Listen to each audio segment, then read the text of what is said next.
What it do, man? What it do? Look here, looky here, looky here. We're gonna have a good live today. Excuse me. Um, like I say, let me hold on 1 second. I screwed up something already. Hold on. Do do do do. No, there we go. All right, I'm back. I had to turn the do not disturb on, and now that it's on, we good.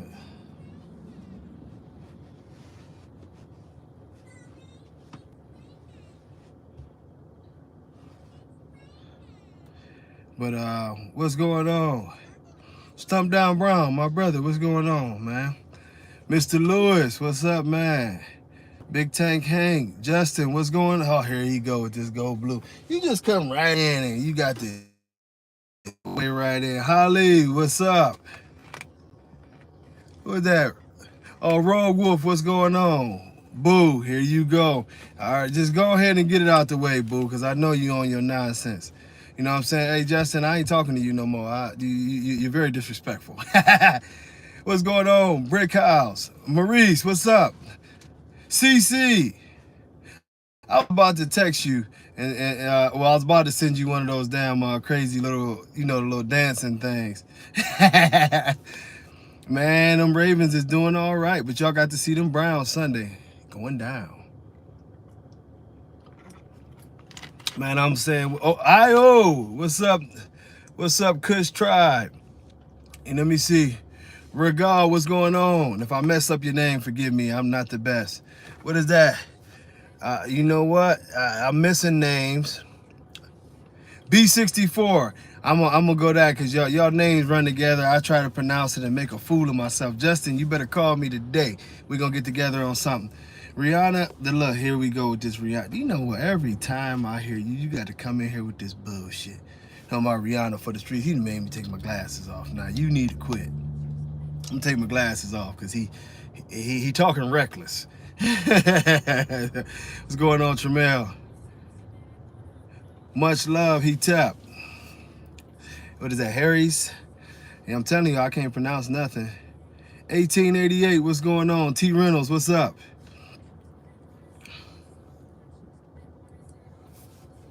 Man, look, you just called me. Hey, you know I'm up here messing up names, and I damn sure ain't about to pronounce that. You know what I'm saying? But yeah, hit me up because we need to talk about that digital stuff and the litters that's in the belly. You know what I'm saying? In the belly.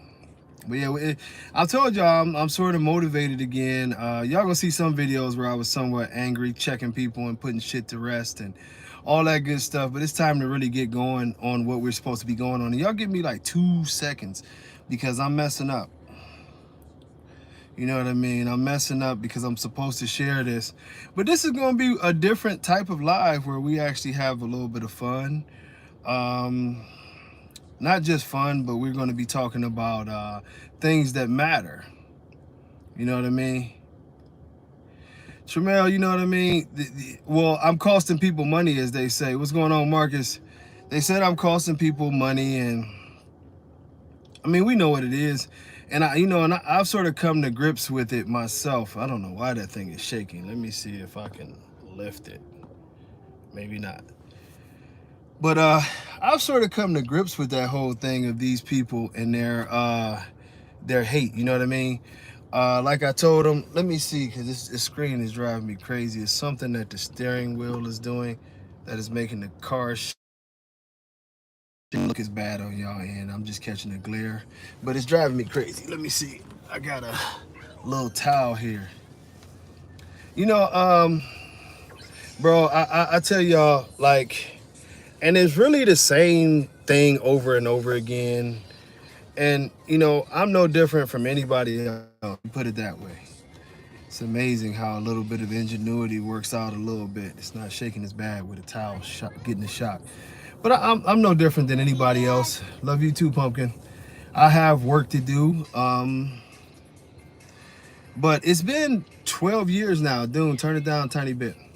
But it's been 12 years of me preaching the same thing that I've always been preaching, which is healthy dogs. You know what I mean? And with the healthy dogs thing, you know, the anger is strictly a money thing. It became a circus, and at times I've even been, you know what I mean? I've been, thanks, Eric. I've been guilty of getting involved with, you know, some of their antics, you know what I mean? And much love, Tramel. And, you know, and the thing of it is that, you know, people would tell you, like, I'm hard to get in touch with if you're trying to give me money. You know, to be honest, like some of y'all can say, if you, I've been hard to get in touch with when people are like, hey, I got money for you. You know what I mean? It is what it is. And I'm trying to get better in all facets as I dig myself out of multiple holes. But you've got two different types of people. You've got people who are seriously interested in the preservation of this breed, and you've got people who just don't care. And those who don't care, it's okay, but we have to let them go. DeCarlo, let me see that thing because it's loud. But you know, you have people who don't care, and you have people who do care about what's going on. Ryan, they got you with the thing. Matter of fact, y'all, please hit like. What's going on, Raul? Please hit like when you come in because that helps them send out more notifications. A lot of people weren't getting notifications. You turned it back up. There you go. Okay. Much love, T Reynolds. So you know, I mean, this is where I felt like that I failed at personally. And in one of the videos, y'all see me go into all of the stuff that's happened over the years, and you know, that sort of helped with me not getting things done. But it's a disappointment to me because I wish I would have gotten things done a lot faster. But to be honest, the community is in dire straits right now. And we're going to get into this pocket talk. But the community is in a bad place. And one of the biggest reasons that the community is in such a bad place at this moment is because so many people are negatively influenced by people who are supposed to be Raul, it's crazy what they're doing. One of the things is, and that's why I couldn't go live yesterday, a lot of people are reporting my page. We know who those people are. So there's I guess YouTube, when you get so many reports, they got to check into stuff. So they're slowing my page down. As a matter of fact, I got a thing last night. I don't know if that was on Facebook or from YouTube. It's all the same pretty much. But yeah, they made me like, it was like I had to answer some questions, and they said your page is being suppressed because you have too many violations and all this stuff. So I just went, no, CNW, we just started, you know? So I had to answer some questions. It was corny questions, but they said your page is no longer suppressed. So maybe I'm not suppressed.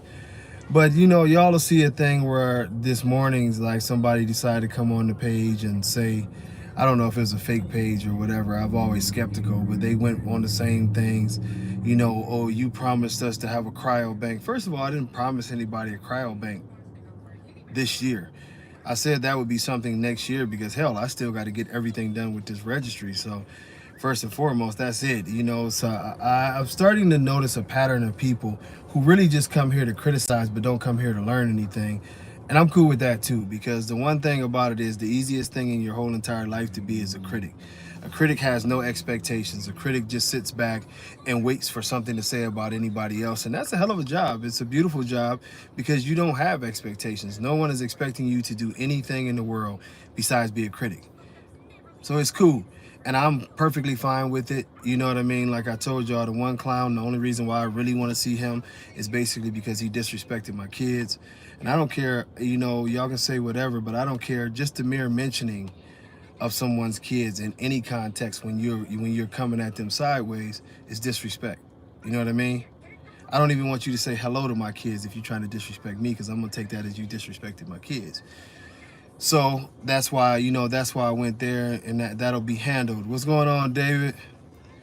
But things are picking up. Life is sort of back to good. As y'all see, I don't have any hand wraps on and stuff.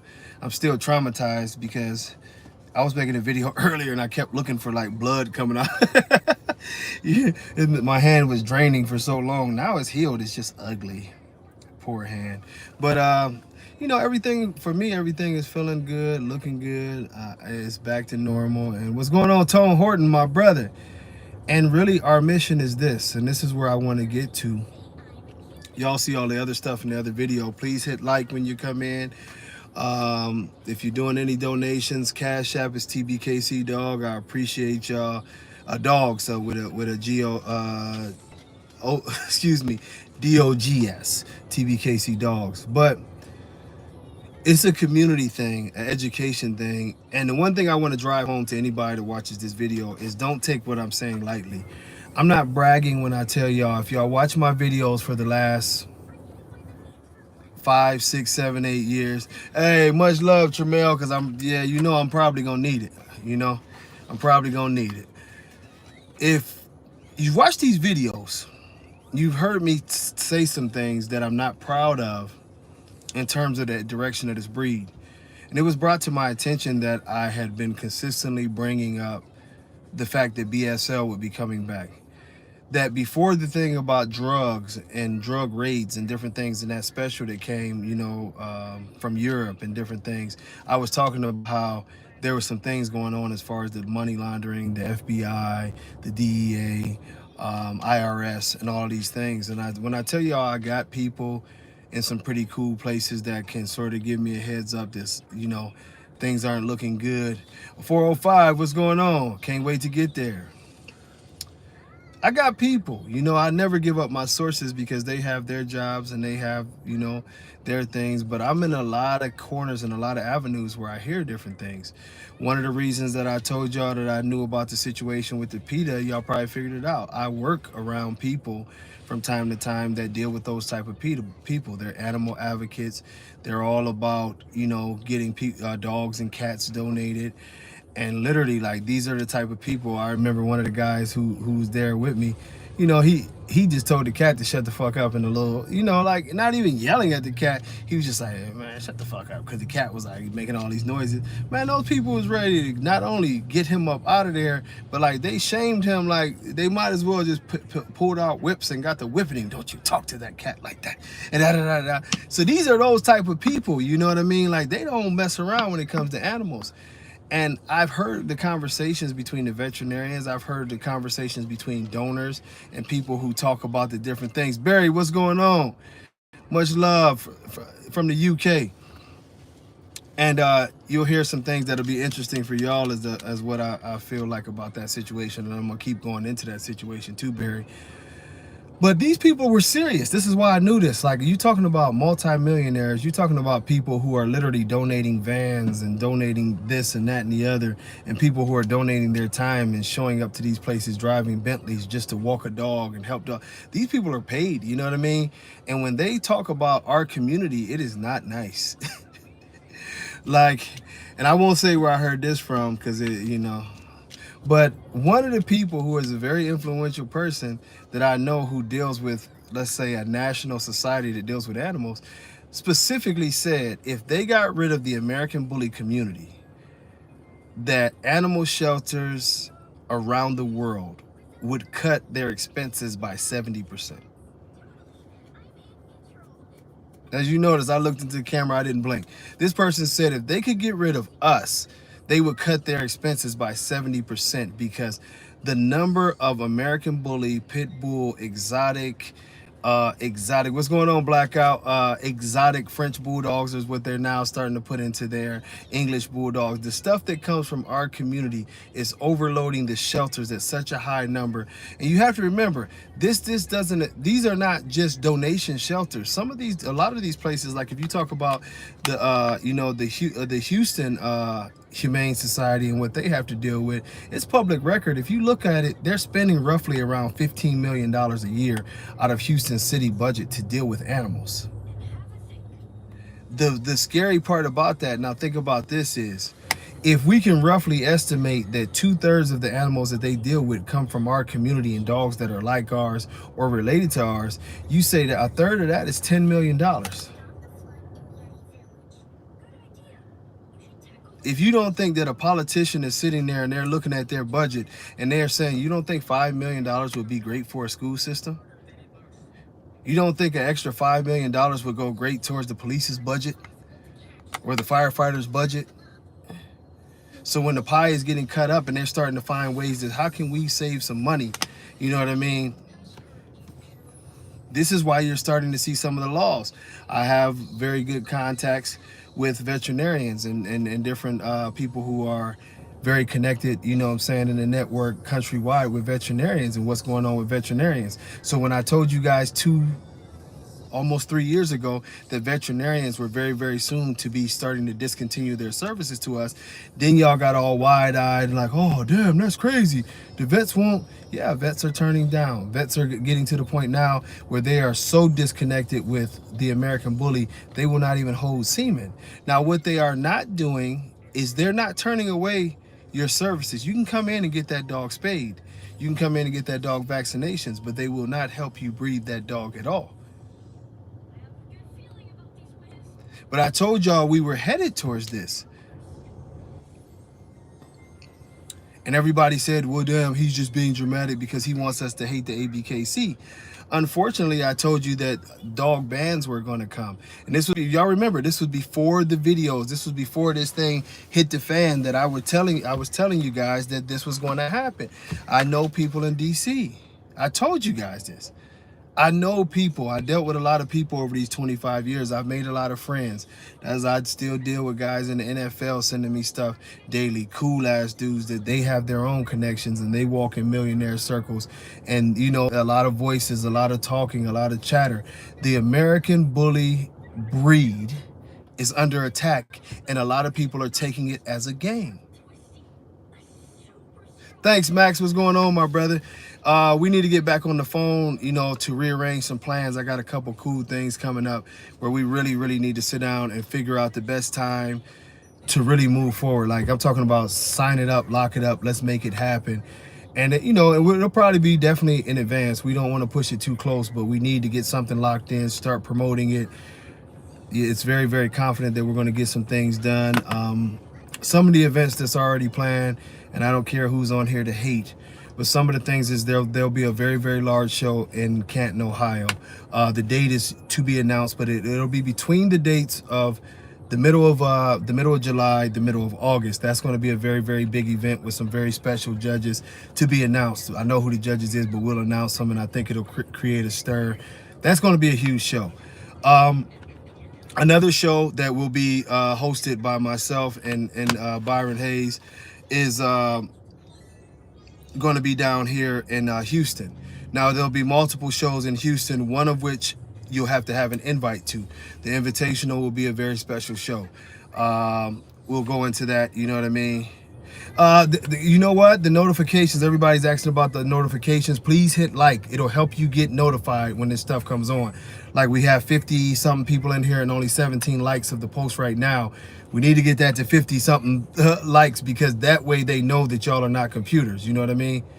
That Justin, that site should be up like very soon. And this time it's my fault. The texts are already ready. They did some of their work. It's some things that I need to go ahead and straighten out.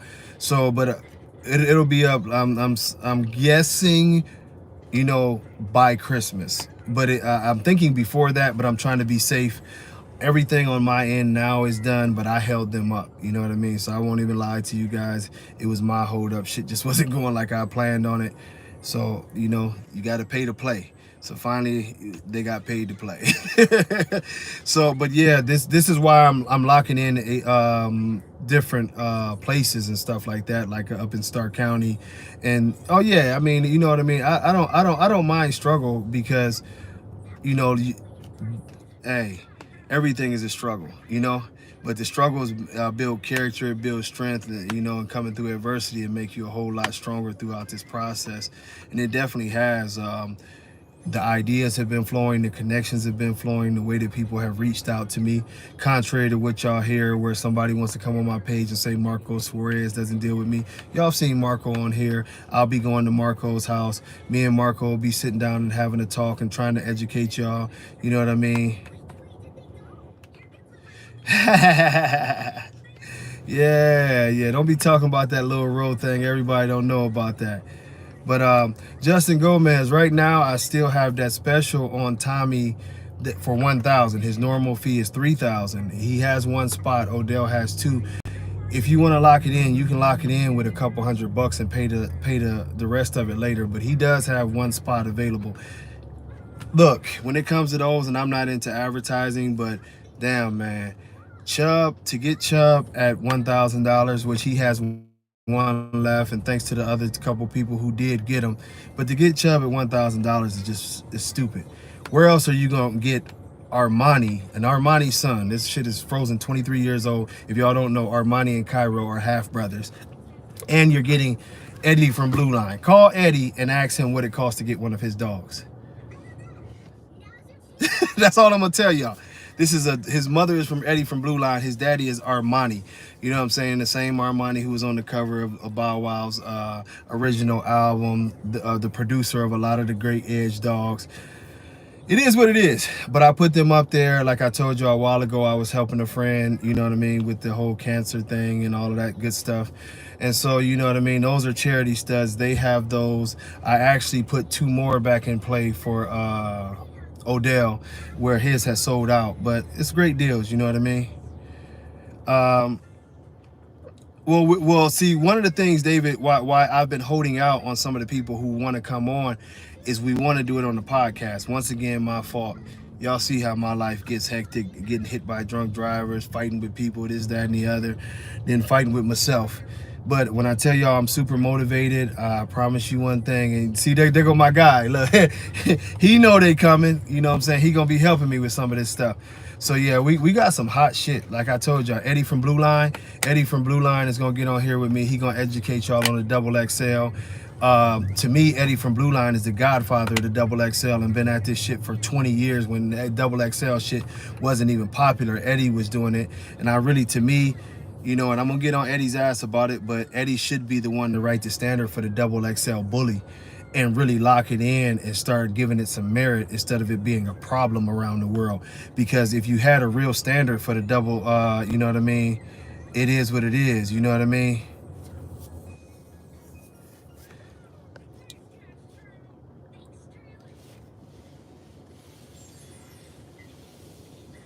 Oh, for sure, Jay. But you know, but this whole process is us redoing this breed and getting away. All of the trouble that I'm telling y'all about, and I'm gonna wrap this up in 8 minutes, so I'll have 90 minutes to talk about the American Bully Pocket. I ain't doing the podcast from the car. I can't do the podcast from the car. You know, I guess they gave up on the theory of me living out of my car. Oh God, some of the shit that you people say is amazing. He lives out of his car, okay, but I done did a lot in the car, making all these babies, got dogs and everything else. I'm a bad motherfucker in the car, but good Lord. But man, I'm just sitting here imagining myself making all these babies in the car and the kids living with me in the car, the dogs in the car, and good Lord, man. Yeah, 20 dogs in the car. This is the shit these people say, and it's just like, man, good Lord. Actually, I'm waiting on that bitch. That Camelot male has been sexually harassing this girl, but she's not in heat. So I'm thinking that happened from another breeding that wasn't supposed to happen till later, but it did. The Chum Chum daughter actually got locked up with Chubb. He snuck and got her. I didn't recognize that she was in heat. I'm cleaning cages, and I look back and they're stuck. So yeah, that's a hell of a breeding though. You know, you talking about Omen to Armani. You don't get better blood than that, you know, so we'll see. Chubb also has his first confirmed breeding, which that's to the one Mandela daughter that's sisters to Carter's Bulls, Alonzo. So those are going to be some beasts, man. So you know, I'm happy, and I'm getting back at it.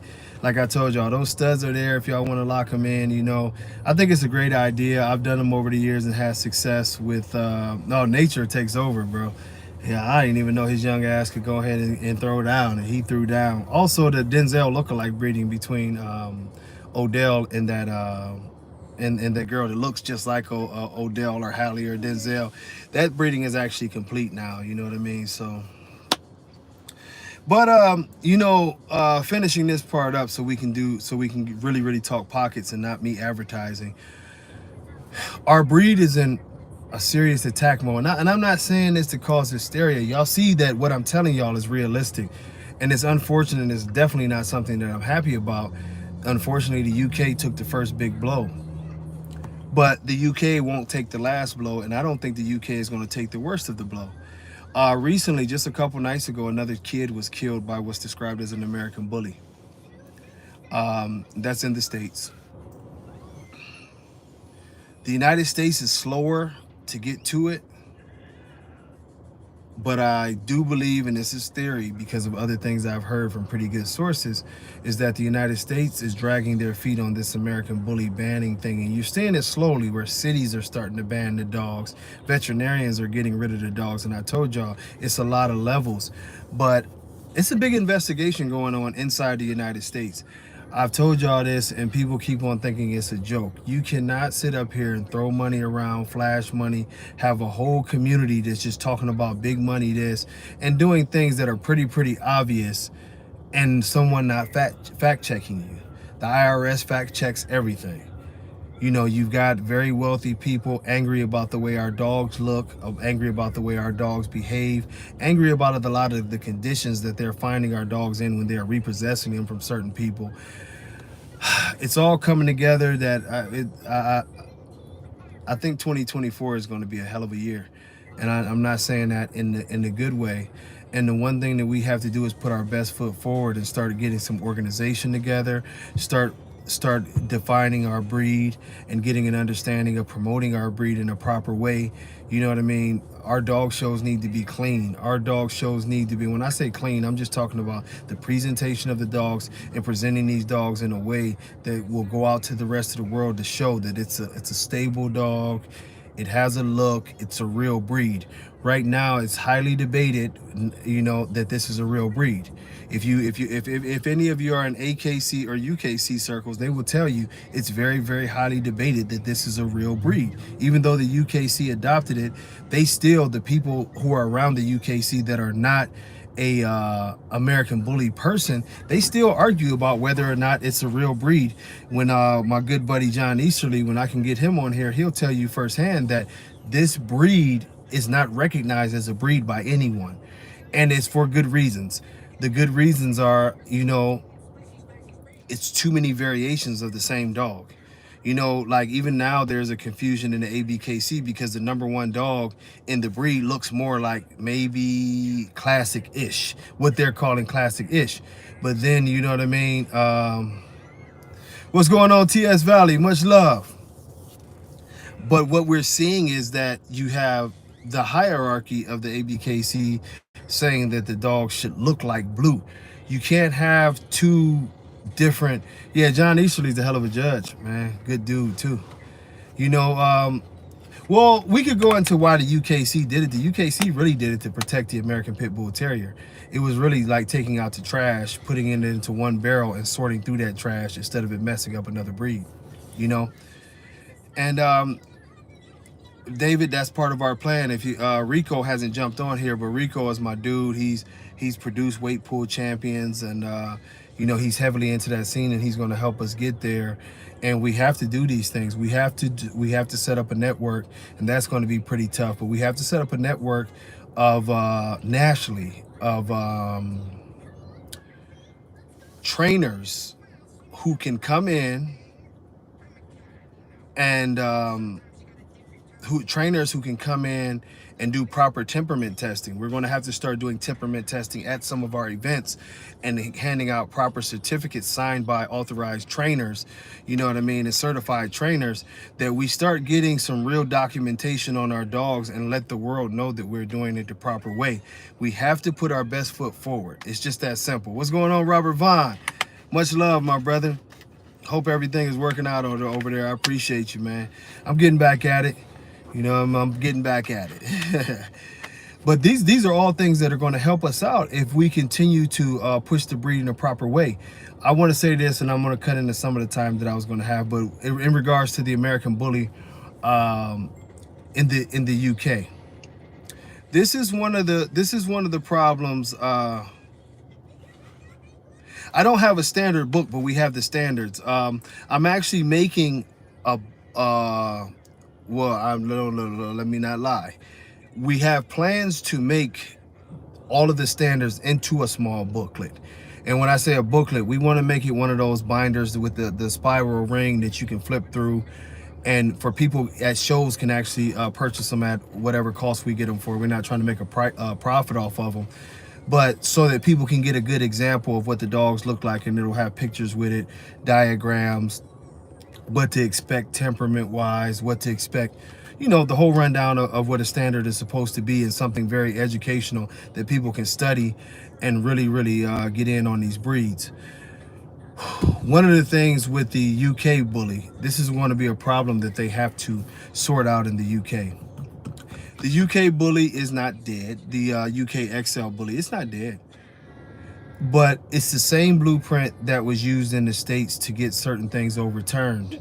One of the things that's going to have to be overturned, and I'm looking at the language of the way that they have things sorted out, is it's very vague on what they are saying is this bully XL dog. The way to get around those laws oftentimes is to create something that would contradict what they're saying the dogs are.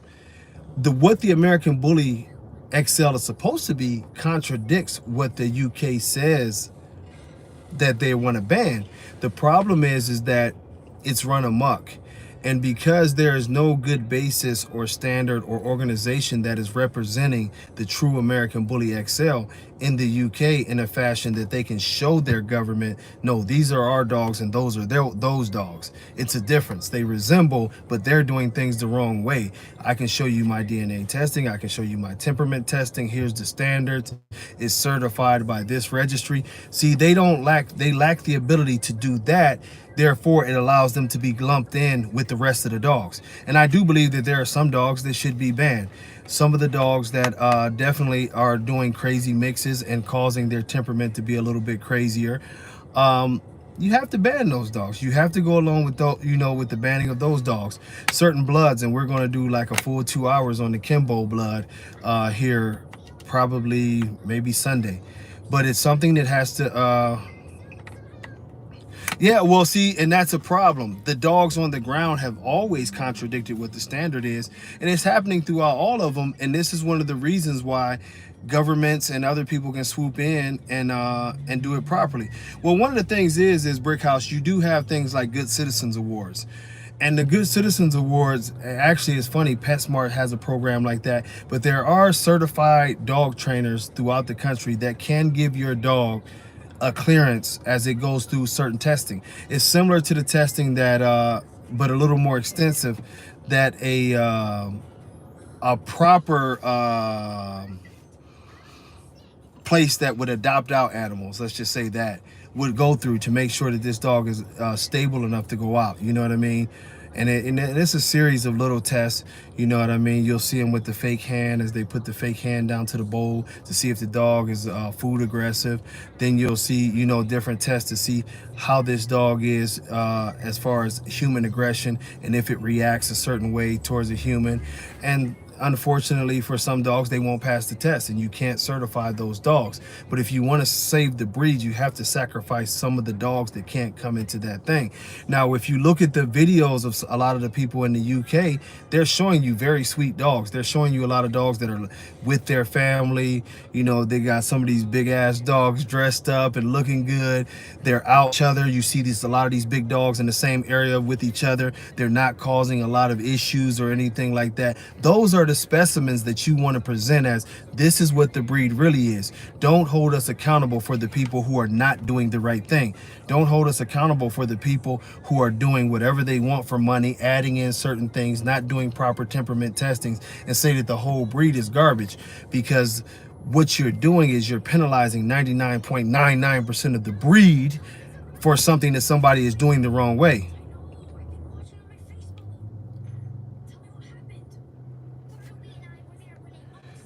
Okay, Barry, if you can, inbox me some information on my Hall of Fame page, or email it to me tbkcdogs@gmail. I'm not familiar, but I would love to just reach out to him and introduce myself. And if it's anything that I can do or help him out with, or resources or people in the States that may be able to help him in any way possible, you know, we would love to. I can put him in touch with Oscar Gomez, you know, whoever, people who's running registries, Memo, different things like that, to see what it is that as a group effort we can do to help. You know, so if it's anything to help, they hit me at TBKC Dogs.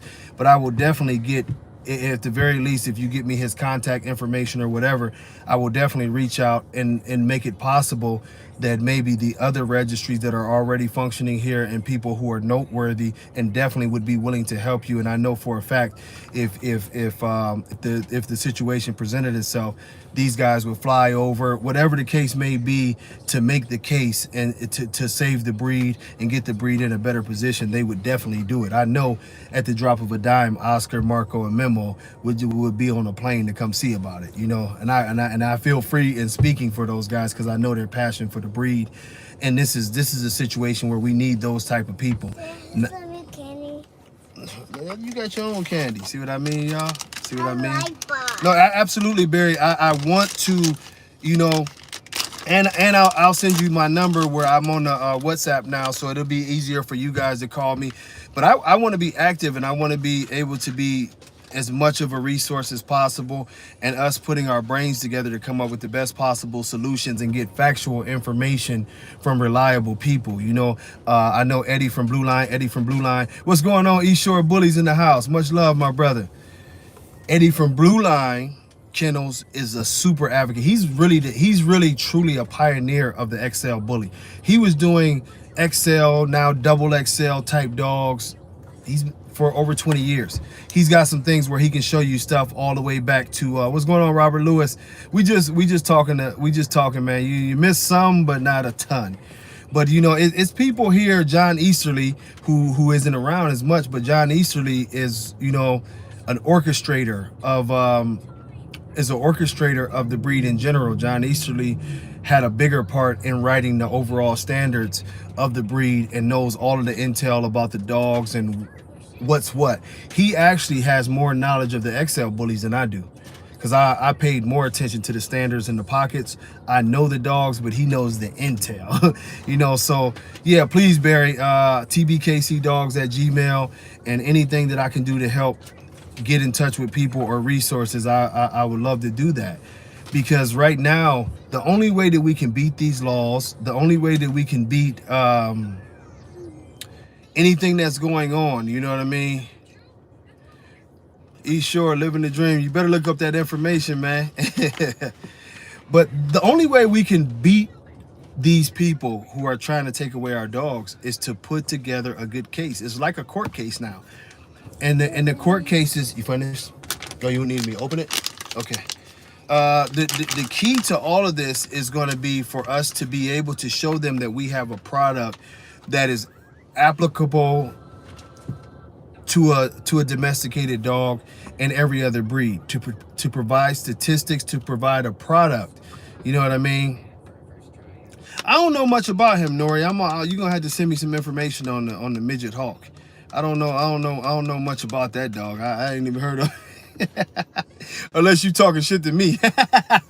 But I tell you, you know, everything's going to have to come together in a way that the community unites.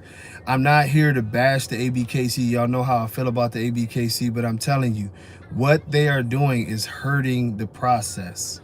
You know what I mean? The dog that he looks black and white, that's Chubb. Yeah, he looks black and white, but he's actually a very dark blue. But the thing of it is that we have to, Robert Lewis, I just talked about him, that he got a couple litters on the way, and he has one more spot at $1 grand to use him, which somebody should lock in as fast as they can. But well, they've already started the furry XLs and stuff. Somebody's already tried to breed a Tibetan Mastiff with and this is dangerous. This is one of the things that I've said is so dangerous. You know what I mean? Because I'm gonna tell you this. Popeye is actually blue and white too. He's not black. He's the dark blue. But this is the thing. You know what I mean? Yeah, Robert Lewis, hit me up, man. I got, like I said, I got a litter that's confirmed on the way to a Mandela daughter, and there's still a spot available for him. You know what I mean? So let me know. And hit me up on the 346-349-9840 or on my email. My other phone is unfortunately down because they charged my damn card like 32 times, but it probably go back on in the next hour. But this is a thing that we have to put together a package, and this was what was going on with the origination of the American Bully, and maybe this will help me get into this. When you had the 80s where the pit bull was getting its bad rap, right? You had a lot of people who would have, big pit bulls. I guess we would call them the forefathers of the American bully revolution. And you would have these dogs, and a lot of people would use these dogs and try to train them like guard dogs. You know what I mean? They weren't the greatest of guard dogs, but you would have some. That pit bull, that old school mentality was so driven to please their owners that they would bite. You know what I mean? They could convince these dogs to bite people. So you started to see that with that, and ignorant owners that didn't know how to control the dogs, and in the process of a lot of inbreeding, making the dogs less stable, you did have a lot of bites. Even at that time, though, the pit bull bites was one of the lowest bite rates in the country, but the name pit bull was just scary to people, and so the BSL law started. Well, at this time, even with us having the American Bully dogs, what happened is that we decided to go the route of the American Bully. Yeah, Remy, Cali Nugs, Blue, we can name a few. You know what I mean? But yeah, I have a Mufasa daughter. Yeah, that's actually Tommy's mom. But the thing that we were able to do is we were able to convince the government that we had created another breed. We were able to convince a lot of places that we had created another breed. So although in places like Miami, right, where the dogs just weren't allowed, we were able to have shows right there. We were able to bring dogs into Miami, because every time the police would ask us, well, what kind of dog is that? We would say, that's not a pit bull, it's an American Bully. Then we would reference dogs like Corsos, who had the similar look. We would reference dogs like, of course, the Presa, that had a similar look. We would reference a lot of different dogs that had the similar look, and I'm like, you can't just say we can't have this dog because it looks like a dog that you think is banned. And then, of course, we would not even go to the UKC pit bull. We would oftentimes go to, look at the standard of the, we would go to the ADBA, the more game dog looking, and like, do our dogs look like this? Our dogs look closer to what a Presa looks like, or or a Corso, than this dog. And with that constant arguing and constant litigation, and some people went the route of discrimination, animal discrimination, which was effective in some ways. We beat up DeCarla. Turn it down and get back there. But give me that one sec, because you keep turning it up. Give it here. But we were very, very effective in getting some of these laws changed. As after a while, the very thing that was causing the breed trouble, right? And forgive me as I try to find the volume button, and you have to stop turning it up. Yeah. But the very thing, yeah, you turned it up again. Go ahead. But the very thing that what in the hell? The very thing that man, I'm getting rid of Fat Andy. Fat Andy on here tripping. But the very thing that worked against us, let's put it that way, worked for us in the long run. Because the one thing about lawmakers is this, and anybody who's ever had to deal with the legal system knows this: sometimes you beat cases on technicalities. You know, you can beat a case on a technicality left and right. So the way that they described our dogs was not our dogs. This was a different dog. And a lot of our argument became, if you're not banning the Presa, you're not banning the Corso, you're not banning any of these other slick haired dogs that happen to have ear crops, then why are you banning ours? Because ours is obviously not a pit bull. It worked, and it worked big time. It was one of the ways that in this country you started to see a very, very big change in the way that the pit bull / American bully was treated, because even the airlines were not dealing with pit bulls. But if you put American bully on the paperwork, for a long time the airlines would take American bully when they wouldn't take a pit bull. Imagine that. And I say all this to say this is because it was the same arguments. Like, y'all rules say pit bull. This is an American bully. Well, how is it American bully? And you would oftentimes, you would say, well, how are you an expert? You work in an airline. You go to your veterinarian writes American bully on the paperwork. I think the veterinarian is more of an expert of animals than you are at the airport. They would always let them on. Now they have the American bully ban too, so that doesn't work anymore.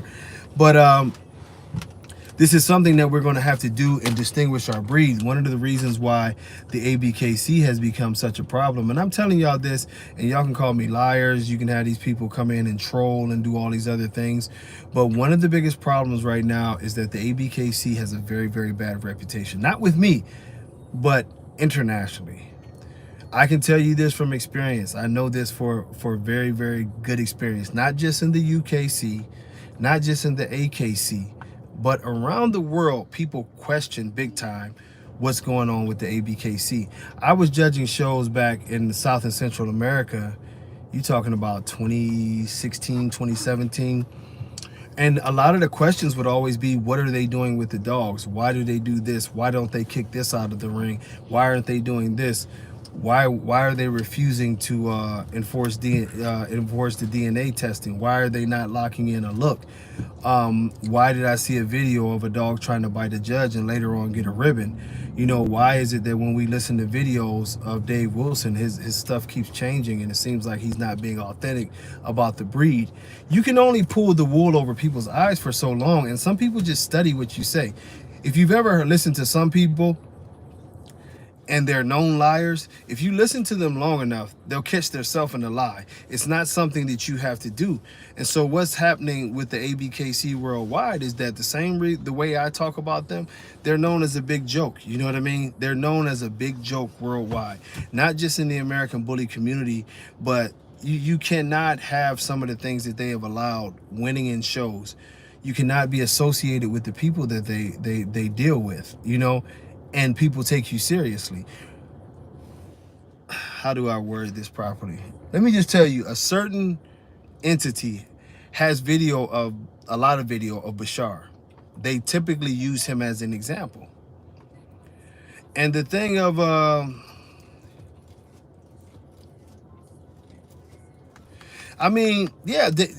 Dave Wilson, and I'll go back to Bashar. Like I say, it's pathetic. Like the way he lies, and everybody now knows that he just tells lies. It's his nature. Like that's why first thing he came out with the UK, and Barry can attest to this, and most of y'all seen that video. He just flat out said that there was no such thing as the American Bully XL, that the people in Europe made it up by mixing dogs and different things of that nature. And he didn't start trying to backtrack on that until the whole world blew up and was ready to go ahead like, dude, you are full of it. And you know, so then it became, oh, they didn't show my whole interview and I said this and that and this and that and the other. But then it's another contradiction, because if you say that you know that there's all these problems and these people are so horrible for mixing and making these type of dogs, why are you not banning them but you continue to take money from them? The world sees this, you know what I mean? Other animal registries, animal rights groups, and different things, this is why they won't let them off the hook. They know they're promoting it. Like I told you, I know one animal rights place, specifically, that has nice amount of footage on Bashar, and they talk about how much of a slime ball he is. You know, they literally have those clips of him saying, you know, even the interview with me, that's how I know, because they reached out to me. But bottom line is like when he was on there saying that no person would own dogs if they can't make money, and you know, in the pictures of his of what it, DeCarlo, stop turning that thing up. But you know, the thing that they have, you know, the different things that they have. Let me see. You can turn it up some, just not real loud. Let me see it. I'll turn it up. But you know, they have all this information on these guys, and it's making the breed look really, really bad. When you have someone who keeps on lying, it makes them look very, very bad. You're supposed to be the leader, and you keep lying, and you keep lying, and then you have another lie, and then you have another lie, and eventually it just goes all bad to the point where it's like, damn, bro, are you ever going to tell the truth? I'm back. What's going on, Alan Dennis? She's back here putting on a Halloween costume. But you know, the thing of it is that we are at a point where we need serious leadership, and we need serious people. It doesn't have to be a registry, but serious people have to step up and make sense and be able to talk dog sense with these people and not be contradictory or conflictful. And it's the same thing as right now, where Dave Wilson is consistently saying that the ABKC and himself is doing so much to try to fix the breed and fix the situation in the UK. And when people ask him, well, what are you doing besides asking for people to pay into money, he can never tell you anything. You know what I mean? Every interview he has, he does a lot of lying, and it's hurting the breed. It's not really about him anymore. It's more so about the fact that he paints himself as everything dog. You know what I mean? Oh, Robert, I expect they paid to have that interview taken down, and the saddest part about it is it was done by Nate Christensen or whatever. And I tried to get the video for a while, but you know what I mean, like Nate took it down, you know, stopped answering my calls, and I was like, okay, cool, because that was another dude that I treated well, and we was always cool. And then the next thing I know, it's this weird stuff, and I just tend to cut people like that out of my life. But at the end of the day, those who did see the interviews saw him say that they were threatening to throw him out of windows in China and all this other stuff, man. And you know, and he kept on reiterating, what's going on, Jamal, that the only reason these people would have these dogs was because of money, you know. And now you have Dave Wilson parading around with him, and it becomes obvious. You co-own Demon Boy with him. He has stud rights to the dog. You got him off of there, you know. I think, you know, what I think is going to happen to the ABKC, yeah, if he sells it and somebody reconfigures and does the right thing with it, it could work. But the thing of it is people won't touch it. I know a very wealthy dude that he offered to sell it to, and people won't touch it because it's such a stained reputation. Like, our community still believes that the ABKC is cool and this, that, and the other. Well, now we're starting to see it's not, but it's been a failing business for a while now, because the shows are getting smaller, their credibility is getting smaller, they're always under attack. And the reason when I say failing, it doesn't mean that they're not making money anymore, but their trajectory is going downwards. It's not going up. You know, all of the things that are surrounding them, all the things that every time Dave Wilson gets in front of a microphone, he makes a fool out of himself, like calling the Prime Minister Adolf Hitler of dogs, where you're supposed to be helping something and making up this elaborate lie. Another lie that he told, that the UK was going to come and snatch everybody's dogs out and take them to concentration camps. I mean, this is the person that you have speaking for a breed, and although we can make fun of it and stuff, think about how this sounds in the ears and to the eyes of professional people who are seeing these things go on. What case is it being made for us to save our breed? There's no case that's being made, and this is very, very scary. You know what I mean? Yeah, he keeps saying that he makes them. He ain't made nothing. It's a scary situation, and it's something that I'm urging our whole community. Like I said, y'all don't have to support me. I don't, you know, I know y'all got love for me. Y'all show up here, but whatever you can do, support the breed. You know, it's time for people to start posting their dogs in a good light, taking their dogs out, really representing the breed, standing behind healthy dogs, standing behind confirmation, standing behind DNA testing, forcing and pushing those entities that want to be a part of the American bully to do things the right way. Because if not, it won't just be 1 or 2 cities that's banning these dogs. It'll be a lot of cities, and they have literally made a great case for banning our dogs. You know, they have made a great case for banning our dogs, and it has gotten to the point to, where do we go from here? You know what I mean? Where do we go from here? You know?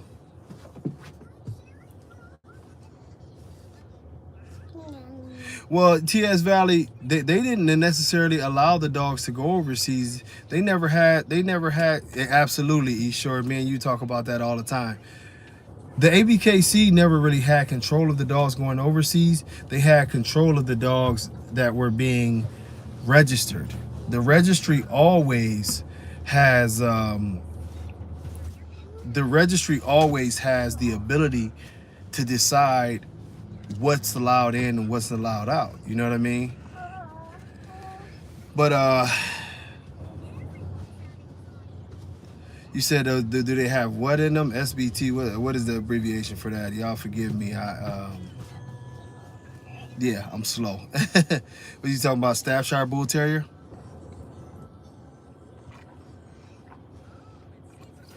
Y'all excuse me. I got to keep water in me. I did that blood stuff the other day, and I still don't think I'm fully recovered. Well, I'm gonna tell you. Let's go over to the pocket. For those who don't know, the original pocket, as he was called, is Paco.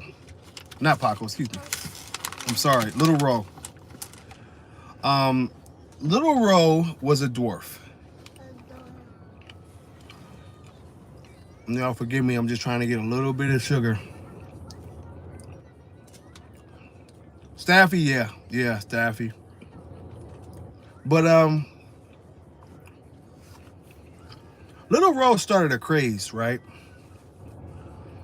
Y'all forgive me while I chew on this, but sometimes if I don't take in a minimal amount of sugar from somewhere, it gets sickly. But what's going on? What's that? Blurred Boys, Bullies. Now, when Row started taking off, it was sort of a problem. And the problem is that most of the dogs back in the day were larger dogs. Carla, stop that. But very few dogs were short as Row. Now, keep in mind, if Row was still living today, he would be a standard. Little Row was actually 17 inches. I had him at his highest weight, which was right around 78 pounds. Rock hard. You know what I mean? Rock hard. So at the end of the day, man, you know what I'm saying? I don't understand what is wrong with some of these people. Me? No, not you. But the thing of it is this. It became a race, and it always becomes a race of money. Because Little Row had the ability to produce pockets. Not many dogs did. That's why the earlier pocket dogs, yeah, some weirdos on here. The Carla, chill. The earlier pocket dogs, don't put that around. Y'all forgive me. Don't put that around your neck. Put the belt down. Just watch the TV, baby. They couldn't make pocket dogs. It was hard. A lot of us couldn't make pocket dogs. It was hard. You know, this is why the early pocket dogs were not like that much of we're not that easy to come by. And Little Row became greatly popular because he was passing on his the pocket size originally. Now let me get this correct. The pocket size dog used to be originally, I think it was 16 anything, well, basically what it is now. 17 inches started the standard. And at one point in time, if I'm not mistaken, it went up to 18 inches.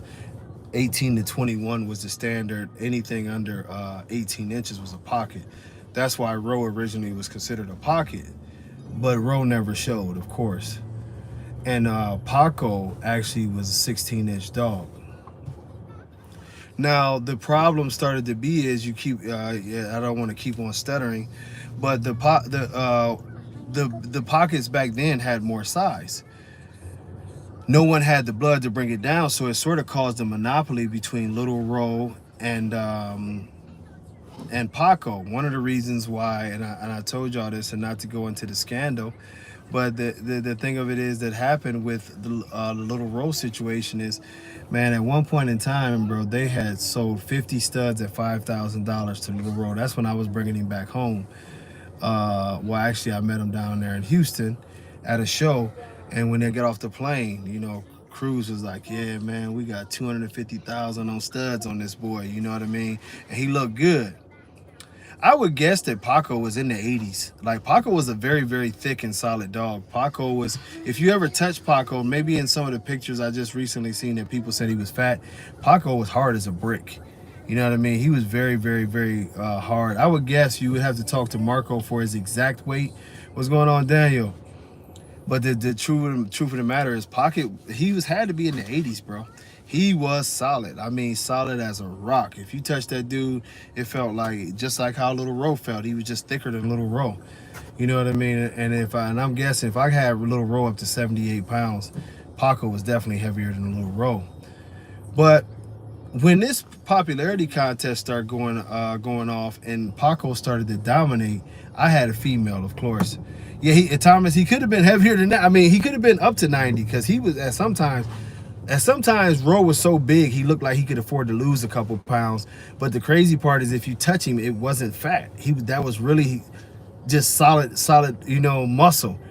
That was a hell of a dog, man. I mean, even as far as his productions, Paco never produced anything like himself.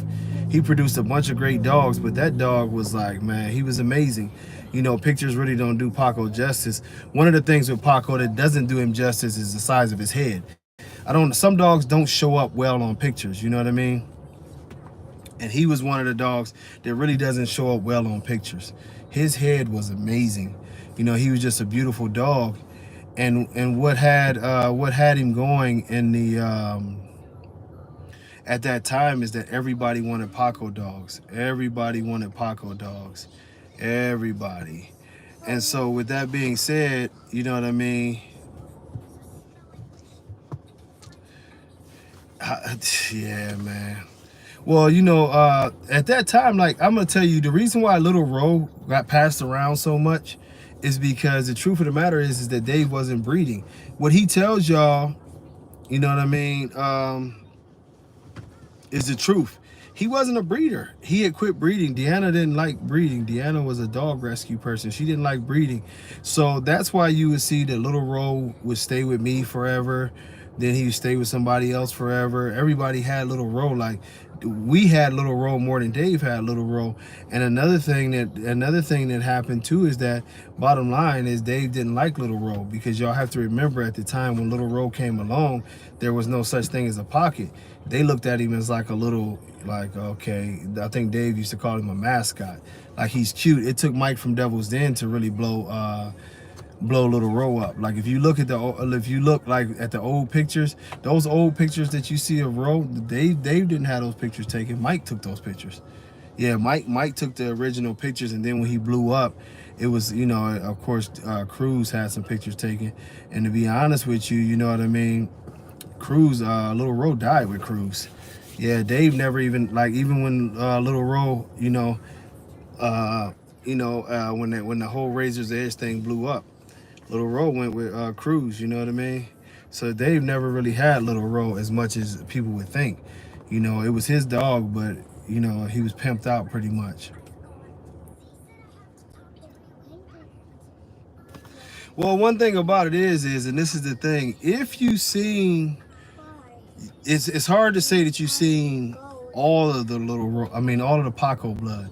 There were a lot of smaller Paco dogs, but then if you get into dogs like the Victoriouses and the Igors and things like that, those were bigger dogs, you know what I mean? Those dogs were bigger dogs. Yeah, Little Row lived forever, man. Little Row lived for, I don't know his age. You say 19. I know it's somewhere up there. I know that for sure. That dog lived forever, man. He went gray, everything. He was a beautiful dog. That's one of my favorite dogs, man, ever. I had a pleasure with him, man. He used to kick it. He was just super cool, man. Ozone would typically throw bigger dogs. Yeah, if you want to talk about Ozone, he would throw bigger dogs. But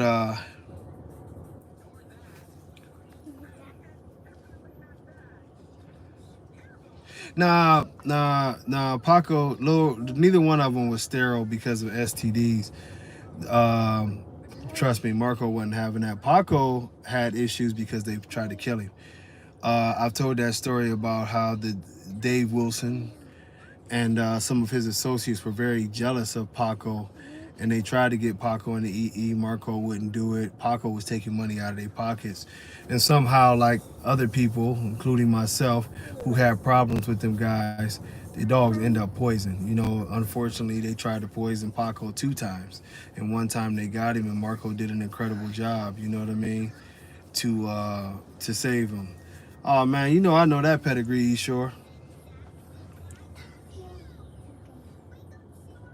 No, and I wasn't saying you're seeing all of his productions. I was just stating that like it's 2 different sets of productions when you talk about Paco. Some of the stuff he threw was his bigger dogs, and of course the more favorable dogs, especially at that time, were like your Toshis and the little guys. Yeah, Little Row had one testicle. Little Row had one testicle. Little Row was by far not perfect. Little Row had a lot of the dwarfism characteristics. Little Row had a slightly high rear. Little Row's toes weren't all the way together. He had crooked toenails. He had an underbite. But this is what it was at that time. Is that much love, Thomas? Little Row was the only real source that we had to make pockets. Like he was really one of the only real sources that would throw it, and most of the pocket thing started off of him. Now, what started to happen is that people looked over that fence, man. I was talking about you earlier, Rico. What's up, brother? I was talking about the weight pool. But what happened is, as people looked over the fence at Little Row, it became like, you know what I'm saying, the San Francisco gold rush that everybody had to have shorter dogs then. You know what I mean? Now, I mean, really, Little Row was far from an exotic because everything that Little Row had going on was functional. So, like, he had a slight high rear. You could stack his high rear out. His toes weren't like extremely crazy, but if you look closely, everything was so slight that you really had to pay attention to what was going on with Little Row. Whereas an exotic, you can see it from a mile away, but those two things do correlate. And that's what I want to say about the pocket dogs is that it was dwarfism.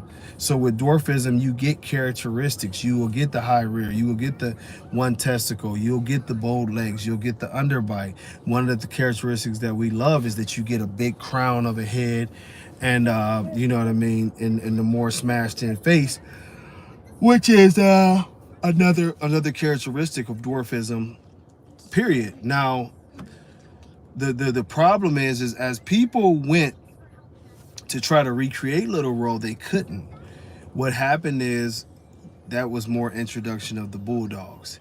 Either it was dominated by Little Row blood, then you had a few other people who started breeding runts and they did pretty good. But of course, as the battle got to come down to a short dog, okay, we'll do, Rico. As the battle got into coming down to a shorter dog, you started seeing the addition of the Bulldogs.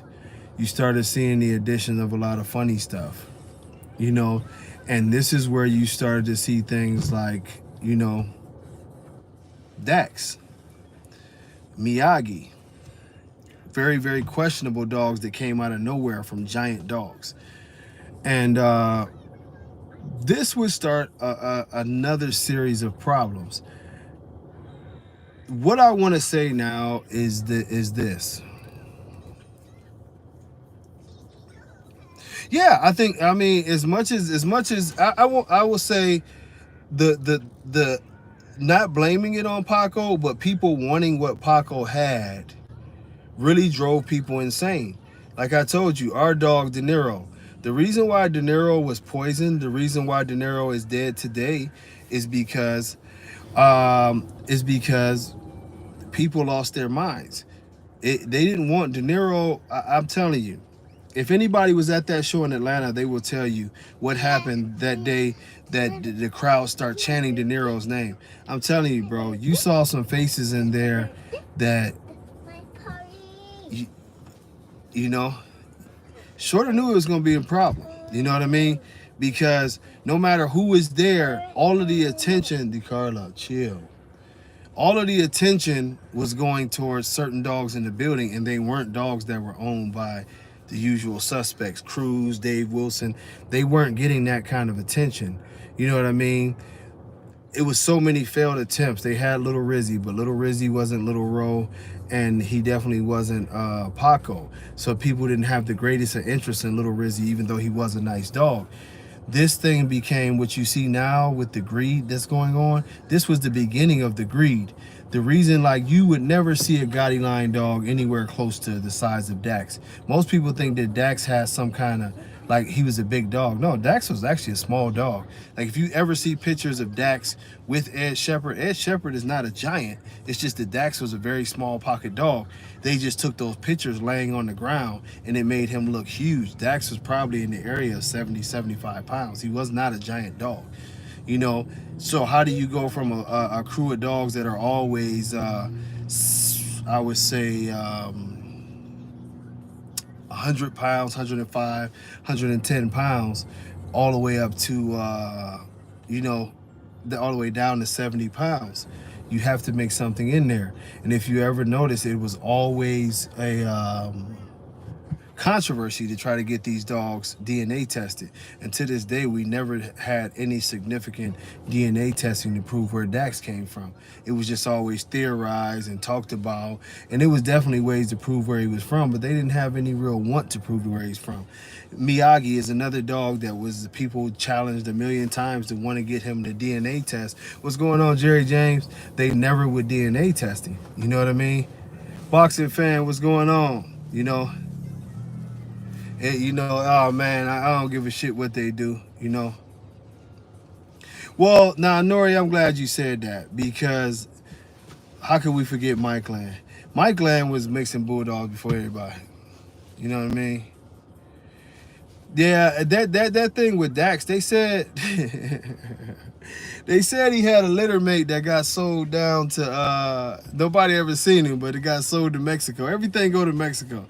But yeah, they said he had a litter mate that went to Mexico. You know, I don't know about that, man. That's why I can't help but giggle and laugh at that shit, because they know they'll say something. But that's what they said. They said his litter mate went to Mexico. So I don't know. But you know, it was always those things to where you had this come up. But this is the problem, and I want you guys to understand this, as we see a lot of the pockets today, you know what I mean? Man, much love, Max.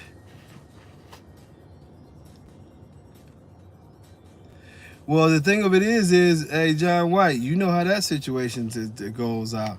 Little Row and Kai, we know they weren't brothers. You know what I mean? They can keep on doing that. They say that Little Row was DNA tested. He wasn't DNA tested.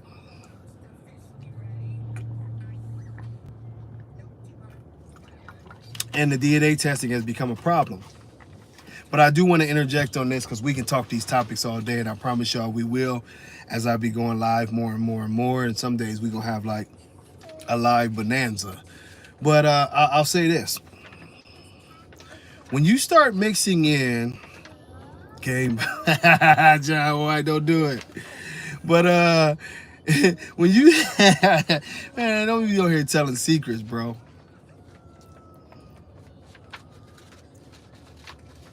Okay, Jerry James. Well, this is a problem. See, they telling secrets. I ain't gonna even say nothing. Nori, we got to do our own live, and we gonna go in on some shit and have a good time. But okay, let me address that, and then I'll go into this. Monster G look. No, I think we're past the Monster G look. Monster G blood is accepted, but I think what has to happen is that we have to have one accepted look. That's going to hurt a lot of people's feelings, and you know, but we are going to go back to the original rules of when we wrote the standard, that we are going to try to eliminate the bulldog characteristics. We cannot accept bulldog look-alike dogs and call this a breed. We have to get the chiseled head, we have to get very good conformation, and we have to make these dogs look alike. If you see any successful breed, I will tell you this: if you look at a lineup at Westminster, I don't care what the breed of dog is, you look down the line and you see a bunch of clones of each other. No one dog is truly just standing out and like, damn, that's a breed. Excuse me, I'm sorry about that, y'all. But that's a That's a breed. When you can line a bunch of dogs up and they all look like brothers and sisters and cousins and all this stuff, now you have been successful at creating a breed. If we are not successful in creating a consistency in our bloods and in our breeds, we will forever not be a breed. You know what I mean? So the one thing is we want a dog that has the cheeky look. We want a dog that has a defined head. We want a dog that actually has a muzzle, but not, you know what I mean, not too long, not too short. The true American bully look. I am not telling people that you cannot put mass on a dog, but you'll see in one of my videos, there's always a such thing as going too far. We talked about this in bodybuilding. If any of you follow bodybuilding, you'll know that a lot of the guys who are heavyweight, super heavyweight type bodybuilders have a lot of complications, and unfortunately, a lot of them have had heart attacks, you know, and other issues that they died prematurely. They died young, some of them in their 20s, some of them in their 30s, early 40s, in great condition, but the mass is too much. You cannot add, muscle is more dense than fat. It takes a lot. I can be a proponent of this, and Mike is like my brother. He'll tell y'all I complain about this. You know what I mean? Jonathan Rivera is Jonathan Rivera, man. I wish he would have never got a hold of that dog from Marco. You know, Marco really loved that dog, and I don't think Marco's going to be happy about seeing the dog pimped out all over the world. But it is what it is, man. You know, yeah, Rico, that's a problem. We have to understand when it's going too far. Ronnie Coleman has beyond health issues, and I'll talk about that mutation, Thomas, coming right now. The thing of it is like I told y'all, I cannot weigh 260. It's a breaking point for my body. My body cannot take 260. You will look at me and I'll have abs, I'll have veins running through my chest, I'll be doing all the dieting, all the running, but my body starts to break down. My knees start to hurt. My back starts to hurt. Even though I'm in great physical condition for a weightlifter, my frame cannot hold it. My blood pressure gets a lot higher. And it just doesn't work for me. It doesn't matter if I clean up my diet. Like I told you, I'll be eating a very clean diet, and I just cannot, you know, hola Brazil, what's going on? Much love. It is something that we have to understand, that these dogs will do the same thing. They get to a breaking point. It's always a point to where we go so far and then you're going too far. It happens with the Belgian cows, too much muscle. What we're seeing now in our breed is things have went so far that we have started to mutate. And that was a great word, talking about the mutations. Because this is why, I don't know if y'all noticed this, and I've brought this up several times. Have you noticed the shortened forearms of these dogs? A lot of these dogs basically have no forearms. They move like little peg leg dogs in the front. They can't really flow with their legs because they don't have a forearm. So they sort of move. Y'all can't see how my thing is going, but it's very stiff. It's like their elbows are locked out, and they're, you know, it's no movement in the front. It's just like they sort of, that's where the wobble. People talk about why they go side to side. The reason why they go side to side is because really they're elevating one side, coming back to the other. Elevating one side, coming back to the other. That is not a natural gait.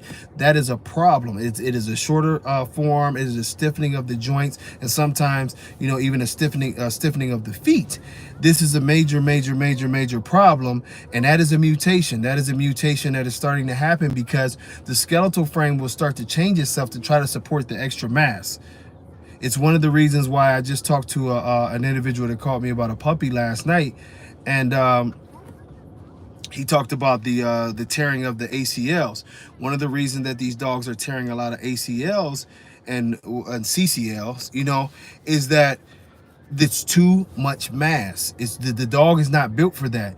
You can add the mass, but does the body control itself enough during the breeding process to come up to be able to handle the mass?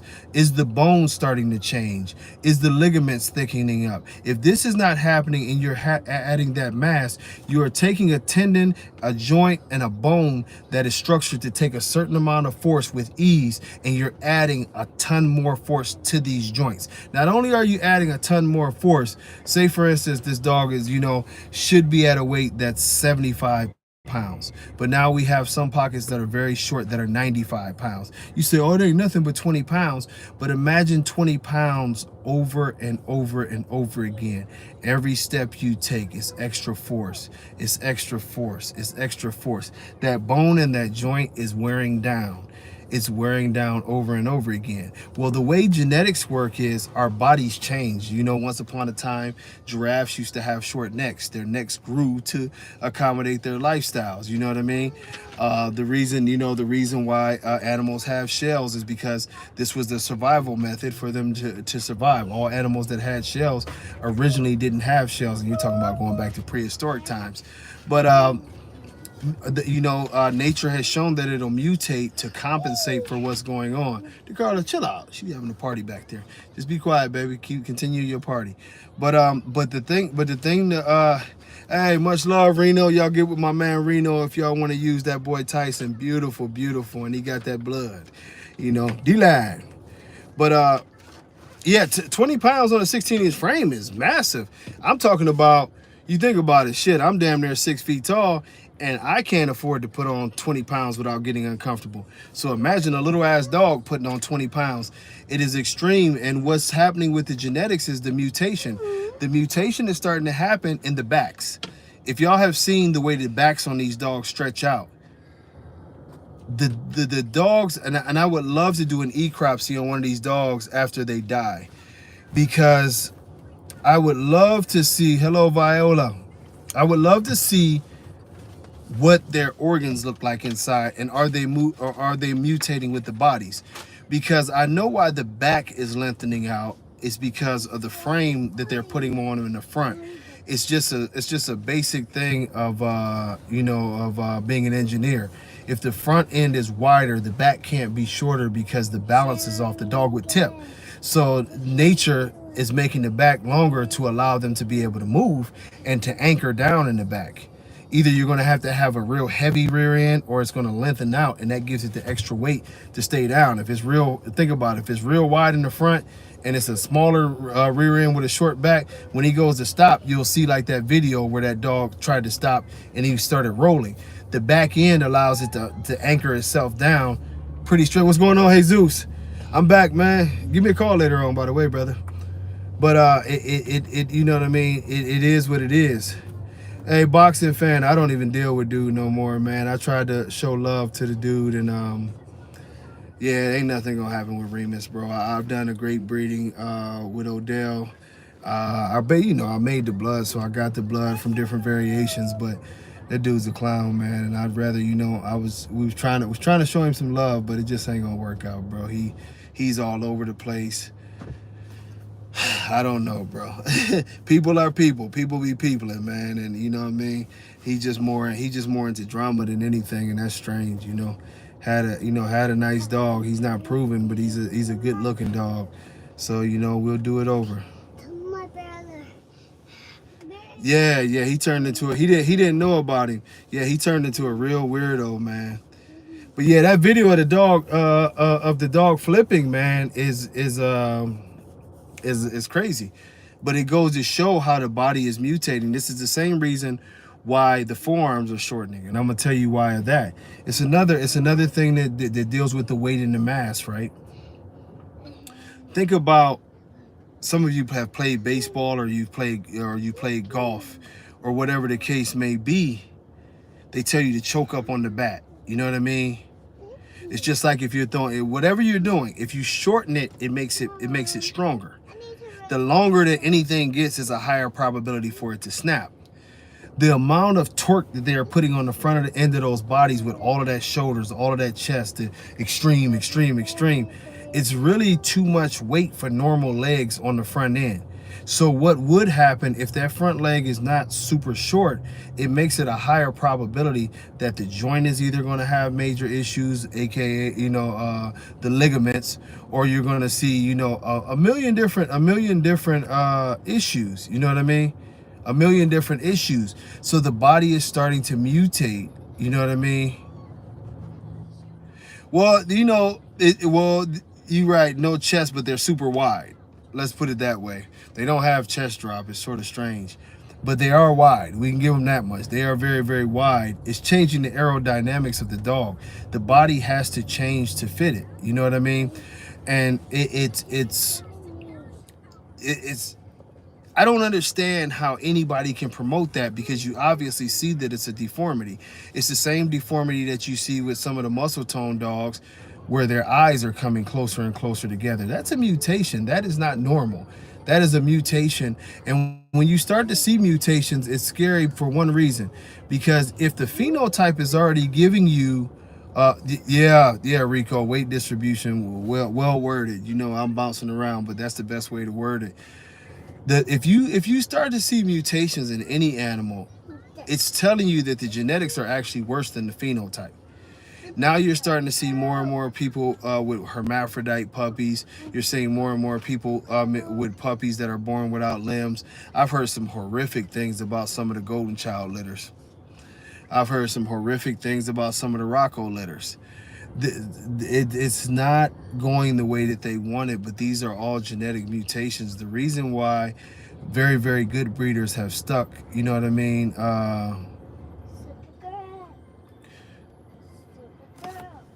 Yeah. I mean, I wouldn't know if it was 45, but it was low, you know what I mean? Yeah, I mean, Beanstalk's eyes are doing that. That's a mutation, bro. That's your eyes are not supposed to do that. The way he looks, that's not normal. This is something changing in the breed. A lot of people think it comes from the bull terrier being added or something like that, but even the bull terrier's eyes aren't that close together. This is something that we're seeing happening in this breed, and it's breaking down. And by you adding bulldogs, and I've explained this guy to y'all before, the different variations, whether it's the pug, whether it's the Frenchie, you know, whether it's I haven't seen Hitman in person yet. Hitman 2 in person. Yeah, it's a lot of that too, Thomas.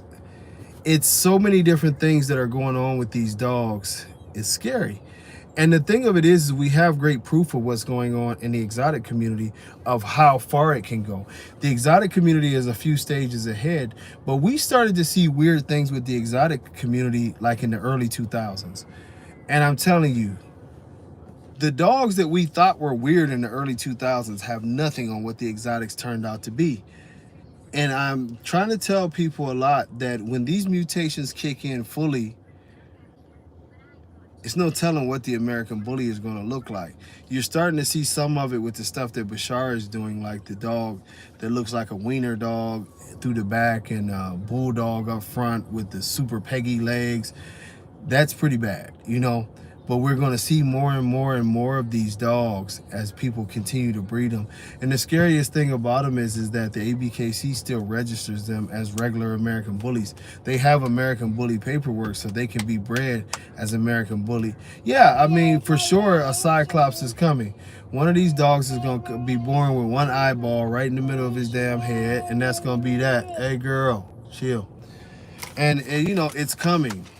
It's coming. You know, the more that you continue to play with genetics, the more that you continue to play with God, God will teach you a lesson. And this lesson is going to be vicious. It's going to be, you know, we're seeing it. We're seeing that the dogs are dying at a high rate. We're seeing dogs left and right that are not lasting 5 years. A lot of them are lasting 3 years. It's this thing going on to where they're saying that the dogs basically are aspirating and vomiting and, you know, choking on their own vomit. I've heard this several times. Then you have the thing of, you know, like a sudden death syndrome, to where the people say they just walk out and the dog was just doing fine and the dog dies. You know, and we would need ecropsies to figure this out, but it's really going in there in a certain way. I wouldn't doubt that they were mixing some Dachshunds into the breed. I wouldn't doubt anything that they do for the Merle color. But I think the primary thing about the long backs, I don't really think it comes from a Dachshund. I think it comes from the fact that they're breeding themselves into a corner, and it's causing mutations all around the world. You can see this happen. As if you guys have heard me say this before, then don't trip, you'll hear it again. But you know, if you look at the if you look at the whatchamacallits around the world, the plagues, the older plagues around the world, if you look at the areas that the plagues were most effective in, those areas would be areas where the blood was very, very much the same. There were communities where they didn't have a lot of, like, let's say, outside blood, so the whole communities would be cousins, and they didn't really have the ability to fight off the issues. This is something that we're seeing in American bullies, as in this family of American bullies, one of the most prevalent things that we see is that people love to line breed, and they're not crossing out to different bloods enough. So the heavy level of inbreeding is damaging the immune systems of the dog, is damaging the neurological systems of the dog, and the overall development of the dog. Quiet. It's just like a lotion. But it's something that the breeding tendencies have to change. And now that you're adding in those other breeds, they're dwarfs. And that's what I was getting at. The bulldogs, the pug, they're dwarfs. So the way that genetics work, most people think it's like 1 + 1 = 2. No, it's really multiplication. So although you might think that you're just doing a little bit of it, it could totally explode. You could breed several dogs together, 2 dogs together, that phenotypes are not, Jerry James, exactly, inbreeding depression. But the phenotype is not exhibiting anything. Then you be like, oh, they look good, but you know behind there that there's a lot of issues. Well, as you start to do that, boom, you got a litter that has all the issues. How did it happen? It happened because you've activated dormant genes, and they are super activated now.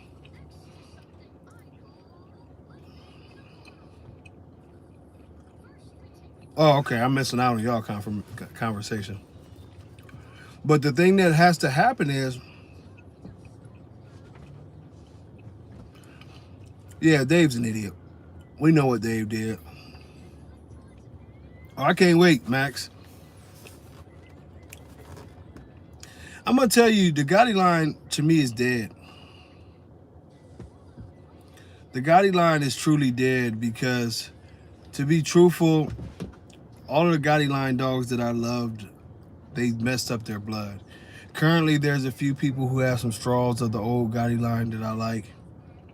You know, like, I would love to get my hands on like some Black Ace or some 21 Blackjack, something like that, but I don't think it's out there anymore. If it does present itself, I would love to get a hold of it. But the Gotti line was very, very, very, very extreme in the way that they mix their dogs. That is one that you, like, if you talk about non-existent, it is super hard to find anything Gotti line. Like, when you talk about wiping out a blood, they wipe that blood out. Like, I collect straws. I've seen a lot of stuff. If you want some Gotti line, you know what I mean? Good Lord, man. Gotti line, whoa. You a hell of a dude if you get some Gotti line blood. Nori, when you do that breeding, you let me know. That's what I'm talking about right there. That 21 Blackjack, I like Black Ace better than Blackjack in person. Blackjack had the better body. Black Ace had the better overall package because he had a better shaped head. Blackjack had a huge head, but it's sort of, I don't know, it wasn't really the most appealing like his brother. You look at his brother and like, good Lord. That dog was impressive. But I would love to get my hands on some of that blood, because the only Gotti line blood that's worth using is the real old blood. Once you get up to the era where they started with Dax and Miyagi, it was over with. They literally sold out and destroyed a whole line of dogs. They went all the way exotic.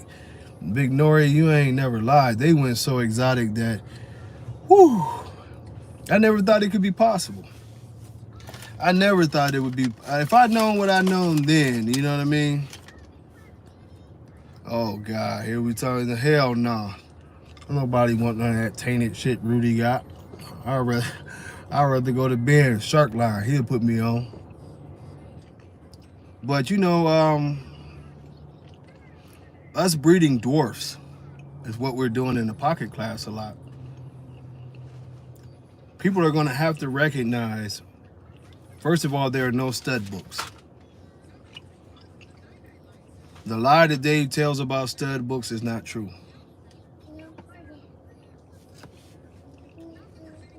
I'm so tired of y'all talking about these stud books.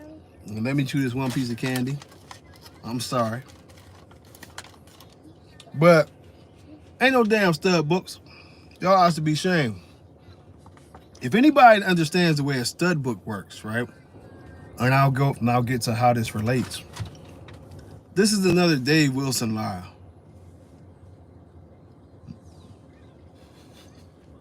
No, ain't crazy. The ABKC stud book's been open for 25 years. Man, Gotti line was the shit back in the day. Gotti line was the shit back in the day. Just like Remy line. I'm reaching out to Fabian too tight because I tell Fabian I need me one more Remy straw. Good shit was good shit. Man, ain't no such thing as a stud book. This is the way a stud book is supposed to go. If you know. When you're starting a breed, the stud books is like the collection of studs that you want to start off with. And the reason why you pick them, it goes back to the roots of the show dogs.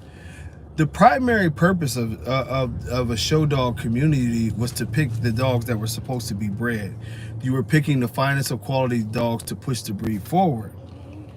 This would go hand in hand with the original studs, because what you would do in starting a breed is, it didn't matter if it was 15 studs, 20, 25 studs, you would pick the top 25 specimens in the breed to breed the dogs to. These would be the guys who would set the tone. Generally, these top 25 dogs would all have similar qualities, and these would be the best specimens to push the breed forward for the future. And it could be 25, it could be 50. As I read books, they've used a lot. The idea that somebody's stud books would be open for 25 years just shows y'all how crazy Dave Wilson is and how crazy his lies are. When would you know, by right now, if the stud books are still open, that means the stud books literally will contain 500,000 dogs. The stud books would literally contain what stud? This is the person that people listen to. How is that controlling a breed that every dog is open?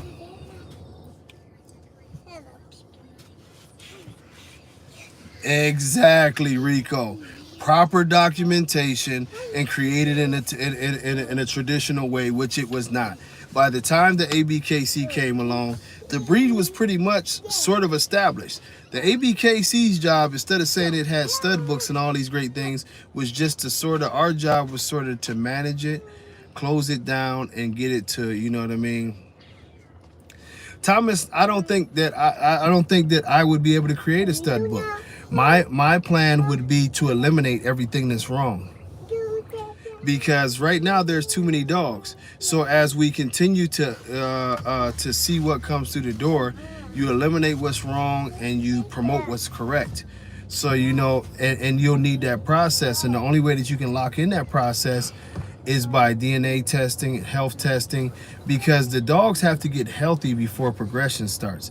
I would rather have some nice average looking American bullies that will test out great in their health testing and their temperament, and DNA those dogs and push forward from those dogs. What's going on, Maximum? And push forward from those dogs instead of sitting back and wishing and dreaming of other dogs. It just won't matter. This is something that me and Byron have been talking about. It's something that a lot of us have been talking about, is that it's something that needs to happen to where there are enough quality dogs out there for this breed to push forward. It's the same theory in the same way that we went forward with the talking about going forward with the XL. The best way that you can make the XL a solid breed is to eliminate a lot of the trash. You have to eliminate the uber aggressive dogs. You have to eliminate the dogs that what's going on, MOB? You know what I mean? From the Berg, we ain't playing y'all this week, so I'm all right with you. But you have to we're at a point where it's so much that you need to start chopping down and getting to a point to where you can find the best dogs And that would per se be your stud books, even though it wouldn't be your stud books, because we're not starting something. We're basically stopping a runaway train. So now we have to get everything reeled in and figure out exactly how we get this breed under control. We're starting at the opposite end of the spectrum, to where we have to cut out things, and we're going to have to cut out a lot of things. You know what I mean? Man. Yeah, Golden Boy was a bad motherfucker. If I know what I had an opportunity to get a couple studs off Golden Boy, and I was just taking for granted that the shit was gonna be around. That didn't work out. To this day, I slapped myself for that. And I had a 21 back Jack Son that I let a dude basically rob me for, and you know, trying to show love and shh. But anyway. Yeah, you know, those dogs would have been great, but we have to, right now we're in the process of elimination, and the process of elimination will come through following a standard. You know, we can't keep on doing what we did and expecting different results. Let me see.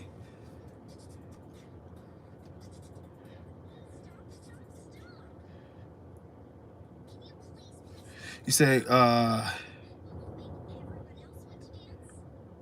Little Ro, I basically, all I did with Little Ro is basic exercising. I upped his protein. He had never ate a raw diet before. I started him on a raw diet.